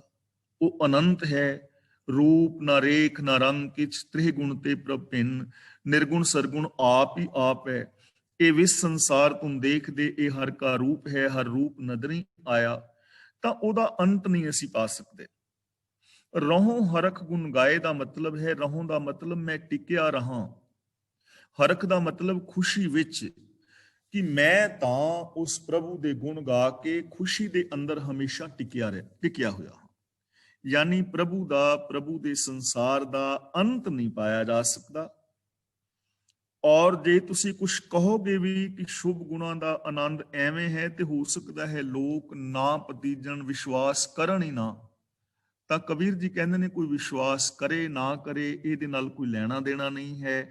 ਮੈਂ ਤਾਂ ਰੱਬੀ ਗੁਣਾਂ ਨੂੰ ਗਾ ਕੇ ਹਮੇਸ਼ਾ ਹੀ ਖੁਸ਼ ਹਾਂ, ਹਮੇਸ਼ਾ ਹੀ ਪ੍ਰਸੰਨ ਹਾਂ। ਹਰਖ ਦੇ ਖੱਖੇ ਨਾਲ ਸਿਹਾਰੀ ਹੈ, ਹਰਖ ਵਿੱਚ, ਖੁਸ਼ੀ ਵਿੱਚ, ਮੈਂ ਹਮੇਸ਼ਾ ਹੀ ਆਨੰਦ ਵਿੱਚ ਹਾਂ। ਤਾਂ ਸ਼ਲੋਕ ਦਾ ਭਾਵ ਇਹ ਹੈ ਕਿ ਜਦੋਂ ਅਸੀਂ ਪ੍ਰਭੂ ਦੇ ਗੁਣਾਂ ਦੇ ਨਾਲ ਜੁੜਾਂਗੇ, ਰੱਬੀ ਰਜਾ ਵਿੱਚ ਤੁਰਾਂਗੇ, ਗੁਣਾਂ ਦੇ ਅੰਦਰ ਆਪਣੀ ਸੁਰਤ ਨੂੰ ਲੀਨ ਕਰ ਲਵਾਂਗੇ, ਤਾਂ ਫਿਰ ਸਾਡੀ ਜ਼ਿੰਦਗੀ ਦੇ ਅੰਦਰ ਖੁਸ਼ੀਆਂ, ਖੇੜੇ, ਆਨੰਦ ਔਰ ਪ੍ਰਸੰਨਤਾ ਪੈਦਾ ਹੋ ਜਾਣਗੀਆਂ। ਇਸ ਲਈ ਜੇ ਅਸੀਂ ਚਾਹੁੰਦੇ ਹਾਂ ਸਾਡੇ ਜੀਵਨ ਵਿੱਚ, ਸਾਡੇ ਪਰਿਵਾਰ ਵਿੱਚ, ਸਮਾਜ ਵਿੱਚ ਖੁਸ਼ੀਆਂ, ਖੇੜੇ ਆਉਣ, ਤਾਂ ਸਾਨੂੰ ਗੁਣਾਂ ਦੇ ਨਾਲ ਜੁੜਨਾ ਚਾਹੀਦਾ ਹੈ। ਕਬੀਰ ਚੁਗੈ ਚਿਤਾਰੈ ਭੀ ਚੁਗੈ, ਚੁਗ ਚੁਗ ਚਿਤਾਰੇ, ਜੈਸੇ ਬਚ ਰਹੇ ਕੂੰਜ ਮਨ, ਮਾਇਆ ਮਮਤਾਰੇ। ਹੁਣ ਕਬੀਰ ਚੁਗੈ ਚਿਤਾਰੈ, ਇੱਥੇ ਥੋੜਾ ਜਿਹਾ ਵਿਸ਼ਰਾਮ ਲਗਾਵਾਂਗੇ। ਪੀ ਚੁਗੈ, ਚੁਗੇ ਦਾ ਮਤਲਬ ਚੋਗਾ ਚੁਗਦੀ ਹੈ। ਚਿਤਾਰੇ ਦਾ ਮਤਲਬ ਆਪਣੇ ਬੱਚਿਆਂ ਨੂੰ ਚੇਤਾ ਕਰਦੀ ਹੈ। ਭੀ ਚੁਗੇ ਦਾ ਮਤਲਬ ਫਿਰ ਚੋਗਾ ਚੁਗਦੀ ਹੈ। ਚੁਗ ਚੁਗ ਚਿਤਾਰੇ ਦਾ ਮਤਲਬ ਚੁਗ ਚੁਗ ਕੇ ਬੱਚਿਆਂ ਦਾ ਚੇਤਾ ਫਿਰ ਕਰਦੀ ਹੈ, ਯਾਨੀ ਚੋਗਾ ਵੀ ਚੁਗਦੀ ਹੈ ਤੇ ਕੂੰਜ ਆਪਣੇ ਬੱਚਿਆਂ ਨੂੰ ਵੀ ਯਾਦ ਰੱਖਦੀ ਹੈ। ਕੂੰਜ ਚੋਗਾ ਚੁਗਦੀ ਹੈ ਤੇ ਆਪਣੇ ਬੱਚਿਆਂ ਦਾ ਵੀ ਚੇਤਾ ਕਰਦੀ ਹੈ। ਮੁੜ ਚੁਗਦੀ ਹੈ ਔਰ ਚੋਗਾ ਚੁਗਦੀ ਹੋਈ ਬੱਚਿਆਂ ਨੂੰ ਚੇਤੇ ਕਰਦੀ ਹੈ। ਜੈਸੇ ਬਚਰੇ ਕੂੰਜ ਮਨ ਮਾਇਆ ਮਮਤਾ ਰੇ। ਬਚਰੇ ਦਾ ਮਤਲਬ ਬੱਚਿਆਂ ਵਿੱਚ, ਮਮਤਾ ਦਾ ਮਤਲਬ ਇਹ ਖਿਆਲ ਕਿ ਮਾਇਆ ਮੇਰੀ ਬਣ ਜਾਏ, ਮਲਕੀਅਤ ਦੀ ਤਾਂਗ। ਤਾਂ ਕਬੀਰ ਜੀ ਕਹਿੰਦੇ ਨੇ ਜਿਵੇਂ ਕੂੰਜ ਦੀ ਸੁਰਤ ਹਰ ਵੇਲੇ ਆਪਣੇ ਬੱਚਿਆਂ ਵਿੱਚ ਜੁੜੀ ਰਹਿੰਦੀ ਹੈ, ਤਿਵੇਂ ਹਰ ਕਾ ਸਿਮਰਨ ਛਾੜ ਕੇ ਘਰ ਲੈ ਆਇਆ ਮਾਲ। ਜਿਹੜਾ ਮਨੁੱਖ ਦਾ ਮਨ ਹੈ ਉਹ ਮਾਇਆ ਦੀ ਮਮਤਾ ਦੇ ਅੰਦਰ ਜੁੜਿਆ ਰਹਿੰਦਾ, ਮਾਇਆ ਦੀ ਮਮਤਾ ਵਿੱਚ। ਹੁਣ ਇੱਥੇ ਮਾਇਆ ਦਾ ਮਤਲਬ ਕੇਵਲ ਪੈਸਾ ਆਦਿਕ ਨਹੀਂ ਹੈ। ਮਾਇਆ ਦਾ ਮਤਲਬ ਉਹ ਸੋਚ, ਜਿਹੜੀ ਸੋਚ ਸਾਨੂੰ ਰੱਬ ਨਾਲੋਂ ਤੋੜਦੀ ਹੈ, ਜਿਹੜੀ ਸੋਚ ਸਾਡੇ ਅੰਦਰ ਮੇਰ ਤੇਰ ਦੇ ਵਿਤਕਰੇ ਪੈਦਾ ਕਰਦੀ ਹੈ, ਜਿਹੜੀ ਸੋਚ ਸਾਡੇ ਅੰਦਰ ਸੈਲਫਿਸ਼ਨੈਸ ਪੈਦਾ ਕਰਦੀ ਹੈ। ਬੰਦਾ ਸੰਸਾਰਿਕ ਭੋਗ ਭੋਗਦਾ ਹੈ, ਜ਼ਿੰਦਗੀ ਜੀਂਦਾ ਹੈ, ਲੇਕਿਨ ਇਹਦਾ ਮਨ ਉਸ ਸੋਚ ਦੇ ਅੰਦਰ ਹੀ ਜੁੜਿਆ ਹੋਇਆ ਹੈ, ਉਸ ਸੋਚ ਦੇ ਵਿੱਚੋਂ ਬਾਹਰ ਨਹੀਂ ਆਉਂਦਾ। ਜਿਵੇਂ ਕੂੰਜ ਜਿਹੜੀ ਹੈ ਚੁਗਦੀ ਹੈ ਚੋਗਾ ਤੇ ਆਪਣੇ ਬੱਚਿਆਂ ਨੂੰ ਯਾਦ ਰੱਖਦੀ ਹੈ, ਐਵੇਂ ਬੰਦਾ ਇਸ ਦੁਨੀਆ ਦੇ ਵਿੱਚ ਕੰਮ ਕਰ ਰਿਹਾ ਹੈ, ਪਰ ਇਹਦੀ ਜਿਹੜੀ ਸੋਚ ਹੈ ਉਹ ਮਾੜੀ ਹੈ, ਮਮਤਾ ਵਾਲੀ, ਮਾਇਆ ਵਾਲੀ ਹੈ। ਤਾਂ ਇੱਥੇ ਕੰਮਾਂ ਤੋਂ ਨਹੀਂ ਵਰਜਿਆ ਜਾ ਰਿਹਾ, ਕੰਮਾਂ ਨੂੰ ਮਾੜਾ ਨਹੀਂ ਕਿਹਾ ਜਾ ਰਿਹਾ। ਕੰਮ ਕਰਨੇ ਚਾਹੀਦੇ ਨੇ, ਕੰਮ ਤੋਂ ਬਿਨਾਂ ਦੁਨੀਆ ਚੱਲ ਨਹੀਂ ਸਕਦੀ। ਕਦੇ ਵੀ ਐਸੇ ਸਮਾਜ ਦੀ ਸਿਰਜਣਾ ਮਨੁੱਖ ਨਹੀਂ ਕਰ ਪਾਏਗਾ ਜਿੱਥੇ ਕੰਮ ਕਰਨ ਤੋਂ ਬਿਨਾਂ ਮਨੁੱਖ ਦੀ ਜ਼ਿੰਦਗੀ ਚੱਲ ਸਕੇ। ਕੰਮ ਕਰਨੇ ਹੀ ਪੈਣੇ ਨੇ, ਲੇਕਿਨ ਸੋਚ ਬਦਲੀ ਜਾ ਸਕਦੀ ਹੈ, ਸੋਚ ਨੂੰ ਵਿਸ਼ਾਲ ਕੀਤਾ ਜਾ ਸਕਦਾ ਹੈ, ਸੱਚ ਨੂੰ ਆਧਾਰ ਬਣਾ ਕੇ ਕਰਮ ਕੀਤੇ ਜਾ ਸਕਦੇ ਹਨ। ਲੇਕਿਨ ਕਬੀਰ ਜੀ ਕਹਿੰਦੇ ਨੇ ਕਿ ਇਹ ਜਿਹੜਾ ਬੰਦਾ ਹੈ ਨਾ, ਹਰ ਕਾ ਸਿਮਰਨ ਛਾੜ ਕੇ, ਰੱਬੀ ਗੁਣਾਂ ਨੂੰ ਛੱਡ ਕੇ ਤੇ ਮਾਇਆ ਵਾਲੀ ਜਿਹੜੀ ਸੋਚ ਹੈ, ਮਮਤਾ ਵਾਲੀ ਸੋਚ ਹੈ, ਜੋ ਮਮਤਾ ਵਾਲੀ ਸੀਮਤ ਸੋਚ ਹੈ, ਉਹਦੇ ਅੰਦਰ ਬੰਦਾ ਹਮੇਸ਼ਾ ਉਲਝਿਆ ਰਹਿੰਦਾ ਹੈ। ਇਸ ਕਰਕੇ ਇਹ ਬੰਦਾ ਦੁਖੀ ਹੈ। ਤਾਂ ਜੇ ਅਸੀਂ ਚਾਹੁੰਦੇ ਹਾਂ ਕਿ ਸਾਡੀ ਜ਼ਿੰਦਗੀ ਦੇ ਅੰਦਰ ਸੁੱਖ, ਸ਼ਾਂਤੀ, ਆਨੰਦ, ਖੇੜਾ ਔਰ ਪ੍ਰਸੰਨਤਾ ਆਵੇ, ਤਾਂ ਸਾਨੂੰ ਆਪਣੀ ਸੋਚ ਬਦਲਣੀ ਚਾਹੀਦੀ ਹੈ।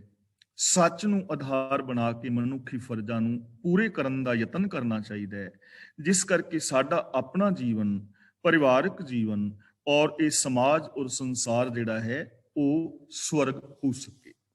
ਤਾਂ ਅੱਜ ਦੀ ਵਿਚਾਰ ਅਸੀਂ ਇੱਥੇ ਸਮਾਪਤ ਕਰਦੇ ਹਾਂ। ਹੁਣ ਜਿਨ੍ਹਾਂ ਵੀਰਾਂ ਭੈਣਾਂ ਨੇ ਅੱਜ ਦੀ ਵਿਚਾਰ ਦੇ ਮੁਤਲਕ ਕੋਈ ਸਵਾਲ ਕਰਨਾ ਹੈ ਉਹ ਅਨਮਿਊਟ ਹੋ ਜਾਣ, ਤੇ ਜੇ ਆਪਣੇ ਵਿਊਜ਼ ਦੇਣੇ ਨੇ ਤਾਂ ਤੁਸੀਂ ਆਪਣੇ ਵਿਊਜ਼ ਵੀ ਦੇ ਸਕਦੇ ਹੋ। ਤੇ ਜਿਹੜੇ ਵੀਰ ਭੈਣਾਂ ਫੇਸਬੁੱਕ ਤੇ ਸਰਵਣ ਕਰ ਰਹੇ ਨੇ, ਮੈਂ ਉਹਨਾਂ ਦਾ ਤਹਿ ਦਿਲੋਂ ਧੰਨਵਾਦ ਕਰਦਾ ਹਾਂ ਜੋ ਆਪ ਇੰਨਾ ਪਿਆਰ ਬਖਸ਼ਦੇ ਹੋ। ਤਾਂ ਹੁਣ ਵੀਰ ਤਰਲੋਚਨ ਸਿੰਘ ਜੀ ਅਨਮਿਊਟ ਹੋ ਗਏ ਨੇ, ਅਗਲੀ ਕਾਰਵਾਈ ਉਹ ਕਰਨਗੇ। ਜਿਨ੍ਹਾਂ ਨੇ ਸਵਾਲ ਕਰਨਾ ਹੈ ਉਹ ਅਨਮਿਊਟ ਹੋ ਜਾਓ, ਔਰ ਜੇ ਆਪਣੇ ਵਿਊਜ਼ ਦੇਣੇ ਨੇ ਤਾਂ ਵੀ ਅਨਮਿਊਟ ਹੋ ਸਕਦੇ ਹੋ। ਵਾਹਿਗੁਰੂ ਜੀ ਕਾ ਖਾਲਸਾ, ਵਾਹਿਗੁਰੂ ਜੀ ਕੀ ਫਤਿਹ। ਵਾਹਿਗੁਰੂ ਜੀ ਕਾ ਖਾਲਸਾ, ਵਾਹਿਗੁਰੂ ਜੀ ਕੀ ਫਤਿਹ। ਗਿਆਨੀ ਜੀ ਦਾ ਬਹੁਤ ਬਹੁਤ ਧੰਨਵਾਦ ਜੀ, ਹਮੇਸ਼ਾ ਦੀ ਤਰ੍ਹਾਂ। ਤੇ ਜਿੱਦਾਂ ਆਪ ਜੀ ਨੇ ਸੁਣਿਆ ਲਿਆ ਜੀ ਕਿ ਅੱਜ ਦੀ ਕਥਾ ਜਿਹੜੀ ਹੈ ਉਹ ਸਾਰਿਆਂ ਨੇ ਸੁਣ ਲਈ ਹੈ, ਤੇ ਉਹਦੇ ਵਿੱਚੋਂ ਜਿਹੜਾ ਕੋਈ ਸਵਾਲ ਪੁੱਛਣਾ ਤੁਸੀਂ ਤੇ ਉਹ ਤੁਸੀਂ ਅਨਮਿਊਟ ਹੋ ਜਾਓ। ਸਾਰਿਆਂ ਨੂੰ ਬੇਨਤੀ ਹੈ ਜੀ, ਫਿਰ ਤੁਸੀਂ ਜਿੱਦਾਂ ਕੱਲ ਸ਼ੁਰੂ ਦੇ ਵਿੱਚ ਤਾਂ ਕੋਈ ਅਨਮਿਊਟ ਇੱਕ ਅੱਧੇ ਹੋਇਆ ਸੀਗਾ, ਤਾਂ ਉਹਦੇ ਬਾਅਦ ਦੇ ਵਿੱਚ ਵੀ ਸਾਰੇ ਹੋ ਗਏ ਤੇ ਤੁਸੀਂ ਕਰ ਲਿਆ ਕਰੋ ਜੀ, ਇੱਦਾਂ ਵੇਟ ਨਾ ਕਰਿਆ ਕਰੋ ਕਿਸੇ ਦੀ ਵੀ, ਤਾਂ ਕਿ ਜਿਹਨੇ ਵੀ ਆਪਣਾ ਕੋਈ ਵਿਚਾਰ ਦੇਣਾ ਤਾਂ ਉਹ ਦੇ ਸਕਣ। ਸਤਵੰਤ ਕੌਰ ਜੀ ਤੁਸੀਂ ਅਨਮਿਊਟ ਹੋਏ ਆ ਜੀ। ਹਾਂਜੀ, ਪਹਿਲਾਂ ਤਾਂ ਤੁਹਾਨੂੰ ਬੇਨਤੀ ਹੈ ਕਿ ਤੁਸੀਂ ਸਵਾਲ ਰੱਖੋ। ਭਾਈ ਸਾਹਿਬ ਜੀ, ਮੈਂ 116ਵਾਂ ਸ਼ਲੋਕ ਜਿੱਥੋਂ ਅੱਜ ਸ਼ੁਰੂ ਕੀਤਾ ਸੀ ਉੱਥੇ ਵਾਪਸ ਜਾਣਾ ਚਾਹੁੰਦੀ ਹਾਂ। कबीर साधु को मिलने जाइए, साथ न लीजिए कोई, पाछे पाओ न दीजिए, आगे होए सो होए। जिस तरह कबीर साहब ਦੀ ਸ਼ਲੋਕਾਂ ਦੀ ਵਿਚਾਰਧਾਰਾ ਚੱਲ ਰਹੀ ਹੈ, ਤੇ ਅਸੀਂ ਛੋਟੇ ਹੁੰਦਿਆਂ ਇਹ ਵੀ ਸੁਣਿਆ ਸੀ ਕਿ ਜਿਹੜੇ ਵਿਕਾਰ ਨੇ, ਜਿਹੜੇ ਪੰਜ ਚੋਰ ਨੇ, ਕਾਮ, ਕ੍ਰੋਧ, ਲੋਭ, ਮੋਹ, ਹੰਕਾਰ, ਇਹਨਾਂ ਨੂੰ ਨਾਲ ਨਹੀਂ ਲੈ ਕੇ ਜਾਣਾ। ਤੁਸੀਂ ਗੁਰਦੁਆਰੇ ਜਾਣਾ ਤੇ ਨਿਮਰਤਾ ਧਾਰਨ ਕਰਕੇ ਜਾਣਾ, ਨਿਮਾਣੇ ਬਣ ਕੇ ਜਾਣਾ। ਉੱਥੇ ਤੁਹਾਡੇ ਦੁਸ਼ਮਣ ਵੀ ਆਉਣਗੇ ਤੇ ਤੁਹਾਡੇ ਦੋਸਤ ਵੀ ਆਉਣਗੇ, ਪਰ ਨਿਰਵੈਰਤਾ ਦੇ ਨਾਲ ਤੁਸੀਂ ਜਾਣਾ, ਕਿਉਂਕਿ ਤੁਸੀਂ ਪ੍ਰਭੂ ਨੂੰ ਮਿਲਣ ਜਾ ਰਹੇ ਹੋ, ਪ੍ਰਭੂ ਦੀ ਸਾਧ ਸੰਗਤ ਕਰਨ ਜਾਏ ਹੋ, ਗੁਰੂ ਦੇ ਜਿਹੜੇ ਗੁਣ ਨੇ ਉਹ ਧਾਰਨ ਕਰਨ ਜਾ ਰਹੇ, ਤਾਂ ਤੁਹਾਡਾ ਗੁਰਦੁਆਰੇ ਜਾਣਾ ਸਫਲ ਹੈ। ਹਾਂਜੀ ਭੈਣ, ਤੁਹਾਡੀ ਗੱਲ ਬਿਲਕੁਲ ਠੀਕ ਹੈ। ਅਸੀਂ ਇਹ ਕੁਝ ਸੁਣਿਆ ਔਰ ਅਸੀਂ ਇਹੋ ਜਿਹੇ ਅਰਥ ਜਿਹੜੇ ਨੇ ਪੜ੍ਹੇ ਵੀ ਨੇ। ਲੇਕਿਨ ਨਾ ਅਸਲ ਦੇ ਵਿੱਚ ਇੱਕ ਮਰੀਜ਼ ਨੇ ਡਾਕਟਰ ਦੇ ਕੋਲ ਜਾਣਾ ਹੈ, ਜੇ ਉਸ ਮਰੀਜ਼ ਨੂੰ ਕਿਹਾ ਜਾਏ ਵੀ ਤੂੰ ਆਪਣੀ ਬਿਮਾਰੀ ਲੈ ਕੇ ਨਾਲ ਨਹੀਂ ਜਾਣਾ, ਅੱਛਾ, ਤਾਂ ਫਿਰ ਤਾਂ ਉਹਨੂੰ ਕੋਈ ਲਾਭ ਹੀ ਨਹੀਂ। ਜੇ ਬਿਮਾਰ ਨਹੀਂ ਤਾਂ ਡਾਕਟਰ ਕੋਲ ਜਾਣ ਦਾ ਫਾਇਦਾ ਹੀ ਨਹੀਂ ਨਾ ਹੈ। ਲੋੜ ਹੀ ਨਹੀਂ ਹੈ। ਤਾਂ ਬਿਮਾਰ ਬੰਦੇ ਨੇ ਡਾਕਟਰ ਦੇ ਕੋਲ ਜਾਣਾ ਹੈ ਤੇ ਡਾਕਟਰ ਨੇ ਉਹਨੂੰ ਆਰੋਗ ਕਰਨਾ ਹੈ। ਹੁਣ ਦੇਖੋ, ਮੇਰੇ ਅੰਦਰ ਨਾ ਮਾੜੀ ਸੋਚ ਹੈ ਤੇ ਮੈਂ ਸਮਝਦਾ ਵਾਂ ਕਿ ਮੇਰੀ ਜ਼ਿੰਦਗੀ ਠੀਕ ਹੈ, ਮੈਂ ਤੇ ਆਪਣੇ ਮੁਤਾਬਕ ਠੀਕ ਹੀ ਸਮਝ ਰਿਹਾ ਵਾਂ। ਲੇਕਿਨ ਗੁਰੂ ਵਿਸ਼ਾਲ ਹੈ, ਉਹਨੇ ਫਿਰ ਮੈਨੂੰ ਦੱਸਣਾ ਵੀ ਤੇਰੀ ਇਹ ਸੋਚ ਜਿਹੜੀ ਨਾ, ਇੱਥੇ ਪ੍ਰੋਬਲਮ ਹੈ। ਤਾਂ ਇੱਥੇ ਜਿਹੜਾ ਸਾਥ ਨਾਲ ਲੀਜੇ ਕੋਈ ਦਾ ਮਤਲਬ ਇਹ ਹੀ ਹੈ ਕਿ ਤੁਸੀਂ ਸਾਥ ਦੀ ਉਡੀਕ ਨਾ ਕਰੋ। ਜੇ ਨਹੀਂ ਵੀ ਜਾਂਦਾ ਤੇ ਤੁਸੀਂ ਆਪਣਾ ਜਿੰਨੀ ਵੀ ਛੇਤੀ ਹੁੰਦਾ ਗੁਰੂ ਦੇ ਚਰਨਾਂ ਦੀ ਸ਼ਰਨ ਵਿੱਚ ਪੈ ਜਾਓ। ਜਿਵੇਂ ਬਾਣੀ ਦੇ ਵਿੱਚ ਇੱਕ ਉਹ ਆਇਆ ਨਾ, ਮਤ ਜਾਣੋ ਆਜ ਕੇ ਕਾਲੀ, ਹਾਂਜੀ, ਅੱਜ ਕੱਲ ਨਾ ਕਰੋ, ਵੇਟ ਨਾ ਕਰੋ। ਜੇ ਮੈਂ ਹੁਣ ਕਹਿਣਾ ਵੀ ਆ ਸਤਵੰਤ ਕੌਰ ਭੈਣ ਆਪਾਂ ਚੱਲੀਏ ਅੱਜ ਕੀਰਤਨ ਦਰਬਾਰ ਸੁਣਨ, ਤੇ ਤੁਸੀਂ ਕਹਿੰਦੇ ਹੋ ਵੀ ਵੀਰ ਜੀ ਚੱਲਦੇ ਆ, ਥੋੜੀ ਦੇਰ ਚੱਲਦੇ ਆ, ਮਹਿਮਾਨਾਂ ਨੂੰ ਚਾਹ ਦੇ ਲਵੀਏ, ਦੂਜਾ ਕਰ ਲਵੀਏ, ਤਾਂ ਉਹਨੇ ਚਿਰ ਨੂੰ ਹੋ ਸਕਦਾ ਉੱਥੇ ਸਮਾਪਤੀ ਹੋ ਜਾਵੇ। ਹਾਂਜੀ, ਤਾਂ ਇਸ ਕਰਕੇ ਨਾ ਇੱਥੇ ਗੱਲ ਹੈਗੀ ਵੀ ਟਾਲਮ ਟੋਲ ਨਾ ਕਰੋ ਵੀ ਕੋਈ ਸਾਥ ਨਹੀਂ ਬਣਿਆ ਮੈਂ ਤਾਂ ਨਹੀਂ ਗਿਆ। ਇੱਥੇ ਭਾਵ ਇਹ ਜਾਪ। ਅੱਛਾ ਜੀ, ਧੰਨਵਾਦ। ਧੰਨਵਾਦ। ਠੀਕ ਹੈ ਜੀ, ਧੰਨਵਾਦ ਸਤਵੰਤ ਕੌਰ ਜੀ। ਤੇ ਹੋਰ ਤਾਂ ਕਿਸੇ ਨੇ ਅਨਮਿਊਟ ਹੋਣਾ ਜੀ, ਹੋ ਜਾਓ, ਨਹੀਂ ਤਾਂ ਆਪਾਂ ਸਮਾਪਤੀ ਕਰ ਦਈਏ ਜੀ। ਹਾਂਜੀ ਨੀਨਾ ਜੀ, ਹਾਂਜੀ ਤੁਸੀਂ ਕਰੋ। ਹਾਂਜੀ ਭਾਈ ਸਾਹਿਬ ਜੀ, ਹਾਂ ਭੈਣ। ਕਬੀਰ ਜਗ ਬਾਦਿਓ ਜੈ ਜੇਵਰੀ, ਤੈ ਮਤ ਬੰਦੋ ਕਬੀਰ। ਹਾਂਜੀ, ਇਹਦਾ ਮਤਲਬ ਹੈਗਾ ਜੇਵੜੀ ਦਾ ਮਤਲਬ ਰੱਸੀ। ਕਬੀਰ ਜੀ ਕਹਿ ਰਹੇ ਨੇ ਵੀ ਜਿਹੜੀ ਰੱਸੀ ਦੇ ਨਾਲ ਦੁਨੀਆ ਬੱਜੀ ਹੋਈ ਹੈ ਉਹਦੇ ਨਾਲ ਤੁਸੀਂ ਨਾ ਬੱਜੋ। ਇੱਥੇ ਰੱਸੀ ਦਾ ਮਤਲਬ ਹੈ ਮਾਇਆ, ਤੇ ਮਾਇਆ ਦਾ ਮਤਲਬ ਜੋ ਸਾਡੀ ਮਾੜੀ ਮੈਂਟੈਲਿਟੀ ਹੈ, ਸਾਡੀ ਮਾੜੀ ਸੋਚ ਹੈ, ਜਿਹੜੀ ਸੋਚ ਸਾਨੂੰ ਇੱਕ ਦੂਜੇ ਵਿੱਚ ਰੱਬ ਨਹੀਂ ਵੇਖਣ ਦਿੰਦੀ, ਜਿਹੜੀ ਸੋਚ ਸਾਡੇ ਅੰਦਰ ਸੈਲਫਿਸ਼ਨੈਸ ਪੈਦਾ ਕਰਦੀ ਹੈ, ਔਰ ਜਿਹੜੀ ਸੋਚ ਸਾਡੇ ਅੰਦਰ ਮੇਰ ਤੇਰ ਦੇ ਵਿਤਕਰੇ ਪੈਦਾ ਕਰਦੀ ਹੈ, ਸਾਰੀ ਦੁਨੀਆ ਆਮ ਜੋ ਲੋਕ ਨੇ ਇਹਦੇ ਨਾਲ ਬੱਝੇ ਪਏ ਨੇ। ਤੇ ਕਬੀਰ ਜੀ ਕਹਿੰਦੇ ਨੇ ਵੀ ਇਸ ਸੋਚ ਦੇ ਨਾਲ ਆਪਣੇ ਆਪ ਨੂੰ ਨਾ ਬੰਨੋ, ਇਸ ਸੋਚ ਤੋਂ ਆਜ਼ਾਦ ਹੋ ਜਾਓ। ਜੈ ਹੈ ਆਟਾ ਲੂਣ, ਜਿਵੇਂ ਆਟੇ ਵਿੱਚ ਲੂਣ ਪਾਈਦਾ ਨਾ ਤਾਂ ਲੂਣ ਦੀ ਕੀਮਤ ਥੋੜੀ ਜਿਹੀ ਹੁੰਦੀ ਹੈ, ਪੈਸੇ 2 ਪੈਸੇ। ਜੈ ਹੈ ਦਾ ਮਤਲਬ ਵੀ ਜੇ ਇਹੋ ਜਿਹੀ ਸੋਚ ਵਿੱਚ ਬੱਝੇ ਰਹੋਗੇ ਤਾਂ ਤੁਹਾਡੇ ਇਹ ਸੋਨੇ ਵਰਗੀ ਕੀਮਤੀ ਜ਼ਿੰਦਗੀ ਲੂਣ ਦੇ ਭਾਗ ਵੱਜ ਜਾਏਗੀ, ਬੇਕਾਰ ਚਲੀ ਜਾਏਗੀ। ਅੱਛਾ ਜੀ, ਇੱਕ ਹੋਰ ਲਾਈਨ ਹੈਗੀ ਹੈ, ਹਾਂ ਭੈਣ। ਬੈਨ ਉਚਰੋ ਤੋ ਨਾਮ ਜੀ ਚਰਨ ਕਮਲ ਰਿਦ ਠਾਓ। ਬੈਨ ਦਾ ਮਤਲਬ ਕਿ ਬਚਨ ਬੋਲ ਮੇਰੇ, ਵਰਡਿੰਗ। ਅੱਛਾ ਜੀ। ਉਚਰੋਂ ਦਾ ਮਤਲਬ ਮੈਂ ਉਚਾਰਨ ਕਰਾਂ, ਕਿ ਹਾਂਜੀ। ਮੈਂ ਜ਼ਬਾਨ ਦੇ ਨਾਲ ਤੇਰੇ ਗੁਣਾਂ ਦਾ ਉਚਾਰਨ ਕਰਾਂ, ਮੈਂ ਜ਼ਬਾਨ ਦੇ ਨਾਲ ਤੇਰੀ ਰਜਾ ਪਾਣੇ ਦੀ ਗੱਲ ਕਰਾਂ। ਹਾਂਜੀ। ਔਰ ਕੰਨਾਂ ਦੇ ਨਾਲ ਮੈਂ ਤੇਰਾ ਨਾਮ ਸੁਣਾ। ਤੇ ਚਰਨ ਕਮਲ ਦੇ ਥਾਂ ਦਾ ਮਤਲਬ ਆਪਣੇ ਦਿਲ ਦੇ ਵਿੱਚ, ਆਪਣੀ ਸੋਚ ਦੇ ਵਿੱਚ ਤੇਰੇ ਗੁਣਾਂ ਨੂੰ ਥਾਂ ਦਿਆਂ, ਯਾਨੀ ਤੇਰੇ ਗੁਣਾਂ ਨੂੰ ਆਪਣੀ ਸੋਚ ਦੇ ਅੰਦਰ ਵਸਾਵਾਂ। ਅੱਛਾ ਜੀ, ਹਾਂ, ਥੈਂਕ ਯੂ ਵੈਰੀ ਮਚ। ਧੰਨਵਾਦ। ਠੀਕ ਹੈ ਜੀ, ਧੰਨਵਾਦ ਨੀਨਾ ਜੀ ਦਾ, ਧੰਨਵਾਦ ਜੀ। ਤੇ ਸਾਡੇ ਨਾਲ ਸੁਰਿੰਦਰ ਕੌਰ ਜੁਆਇਨ ਕੀਤਾ ਜੀ, ਤੇ ਉਹਦੇ ਬਾਅਦ ਬਲਦੀਸ਼ ਕੌਰ ਤੇ ਸੁਰਿੰਦਰ ਕੌਰ। ਹਾਂਜੀ ਸੁਰਿੰਦਰ ਕੌਰ ਜੀ, ਤੁਸੀਂ ਆਪਣਾ ਸਵਾਲ ਰੱਖੋ। ਹਾਂਜੀ ਗਿਆਨੀ ਜੀ। ਹਾਂਜੀ ਭੈਣ। ਬੂढ़ा ਬੰਸ ਕਬੀਰ ਕਾ ਉਪਜਿਓ ਪੂਤ ਕਮਾਲ ਦਾ ਮਤਲਬ ਦੱਸਿਓ। ਇਹਦਾ ਮਤਲਬ ਵੀ ਮੇਰਾ ਜਿਹੜਾ ਮਨ ਹੈ ਨਾ, ਮੇਰੀ ਸੋਚ ਇੱਕ ਐਸੀ ਪੈਦਾ ਹੋ ਗਈ ਕਿ ਮੇਰਾ ਸਾਰਾ ਵੰਸ਼ ਜਿਹੜਾ ਨਾ ਖਾਨਦਾਨ ਹੀ ਡੁੱਬ ਗਿਆ। ਤੇ ਉਹ ਖਾਨਦਾਨ ਕਿਹੜਾ ਹੈ? ਮੇਰੇ ਕੰਨ, ਮੇਰੀ ਜ਼ਬਾਨ, ਮੇਰੇ ਹੱਥ ਪੈਰ, ਯਾਨੀ ਮਾੜੇ ਕਰਮ ਕਰਨ ਲੱਗ ਗਏ ਨੇ। ਹਰ ਕਾ ਸਿਮਰਨ ਛੱਡ ਕੇ ਦਾ ਮਤਲਬ ਮੇਰਾ ਮਨ ਜਿਹੜਾ ਹੈ ਇਹਨੇ ਰੱਬੀ ਗੁਣਾਂ ਦੀ ਪ੍ਰੀਤ ਛੱਡ ਦਿੱਤੀ ਹੈ, ਤੇ ਘਰ ਲਿਆ ਮਾਲ ਦਾ ਮਤਲਬ ਆਪਣੀ ਸੋਚ ਦੇ ਅੰਦਰ ਇਹਨੇ ਮੋਹ ਆਦਿਕ ਔਗਣਾਂ ਨੂੰ ਵਸਾ ਲਿਆ। ਉਪਜਿਓ ਪੂਤ ਕਮਾਲ। ਉਪਜੋ ਪੂਤ ਦਾ ਮਤਲਬ ਪੁੱਤਰ, ਇੱਥੇ ਪੁੱਤਰ ਮਨ ਨੂੰ ਕਹਿ ਰਹੇ ਨੇ। ਤੇ ਕਮਾਲ ਦਾ ਮਤਲਬ ਹੈਰਾਨ ਕਰਨ ਵਾਲੀ ਗੱਲ ਹੈ। ਵੀ ਇਹ ਹੈਰਾਨ ਕਰਨ ਵਾਲੀ ਗੱਲ ਹੈ ਵੀ ਮੇਰੇ ਮਨ ਨੇ ਕਿਹੋ ਜਿਹਾ ਕੰਮ ਕੀਤਾ ਹੈ ਕਿ ਇਹ ਰੱਬੀ ਗੁਣਾਂ ਨੂੰ ਛੱਡ ਕੇ ਤੇ ਆਪਣੇ ਸੋਚ ਦੇ ਅੰਦਰ ਇਹਨੇ ਔਗਣਾਂ ਨੂੰ ਵਸਾ ਲਿਆ, ਕਾਮ ਕ੍ਰੋਧ ਨੂੰ। ਤੇ ਮੇਰੇ ਜਿਹੜੇ ਸਾਰੇ ਗਿਆਨ ਇੰਦਰੇ, ਕਰਮ ਇੰਦਰੇ ਨੇ, ਮੇਰਾ ਜੀਵਨ ਹੀ ਡੁੱਬ ਗਿਆ, ਗਰਕ ਹੋ ਗਿਆ ਵਿਕਾਰ। ਅੱਛਾ ਜੀ, ਠੀਕ ਹੈ ਜੀ, ਆਪਾਂ ਇੱਥੇ ਸਮਾਪਤੀ ਕਰਦੇ ਹਾਂ ਜੀ। ਸਾਰਿਆਂ ਦਾ ਬਹੁਤ ਬਹੁਤ ਧੰਨਵਾਦ। ਜਿਨ੍ਹਾਂ ਨੇ ਵੀ ਅੱਜ ਦੀ ਕਥਾ ਦੇ ਵਿੱਚ ਵੀ ਹਿੱਸਾ ਲਿਆ ਤੇ ਆਪਣੇ ਵਿਚਾਰ ਵੀ ਦਿੱਤੇ ਆ। ਧੰਨਵਾਦ ਜੀ ਸਾਰਿਆਂ ਦਾ। ਗਿਆਨੀ ਜੀ ਦਾ ਵੀ ਹਮੇਸ਼ਾ ਦੀ ਤਰ੍ਹਾਂ ਬਹੁਤ ਬਹੁਤ ਧੰਨਵਾਦ ਜੀ। ਉਹਨਾਂ ਨੇ ਬੜੇ ਸੁਲਝੇ ਤਰੀਕੇ ਦੇ ਨਾਲ ਸਾਨੂੰ ਸਾਰਿਆਂ ਨੂੰ ਸਮਝਾਉਣ ਦੀ ਕੋਸ਼ਿਸ਼ ਕੀਤੀ ਹੈ ਤੇ ਉਮੀਦ ਹੈ ਕਿ ਸਾਡੇ ਪੱਲੇ ਪੈ ਗਈ ਹੋਊਗੀ। ਤੇ ਆਪਾਂ ਕੱਲ ਨੂੰ ਫੇਰ ਮੁੜ ਕੇ ਆਵਾਂਗੇ ਜੀ ਇਸੇ ਪਲੇਟਫਾਰਮ ਤੇ 1 ਵਜੇ ਦੇ ਇੰਗਲੈਂਡ ਦੇ ਟਾਈਮ ਦੇ ਮੁਤਾਬਕ। ਤਾਂ ਉੱਤੇ ਛੁੱਟੀਆਂ ਲਈਏ ਜੀ। ਬੁਲਾਓ ਫਤਿਹ। ਵਾਹਿਗੁਰੂ ਜੀ ਕਾ ਵਾਹਿਗੁਰੂ ਜੀ ਕਾ ਖਾਲਸਾ, ਖਾਲਸਾ, ਵਾਹਿਗੁਰੂ ਜੀ ਕੀ ਫਤਿਹ। ਵਾਹਿਗੁਰੂ ਵਾਹਿਗੁਰੂ ਜੀ ਕੀ ਫਤਿਹ।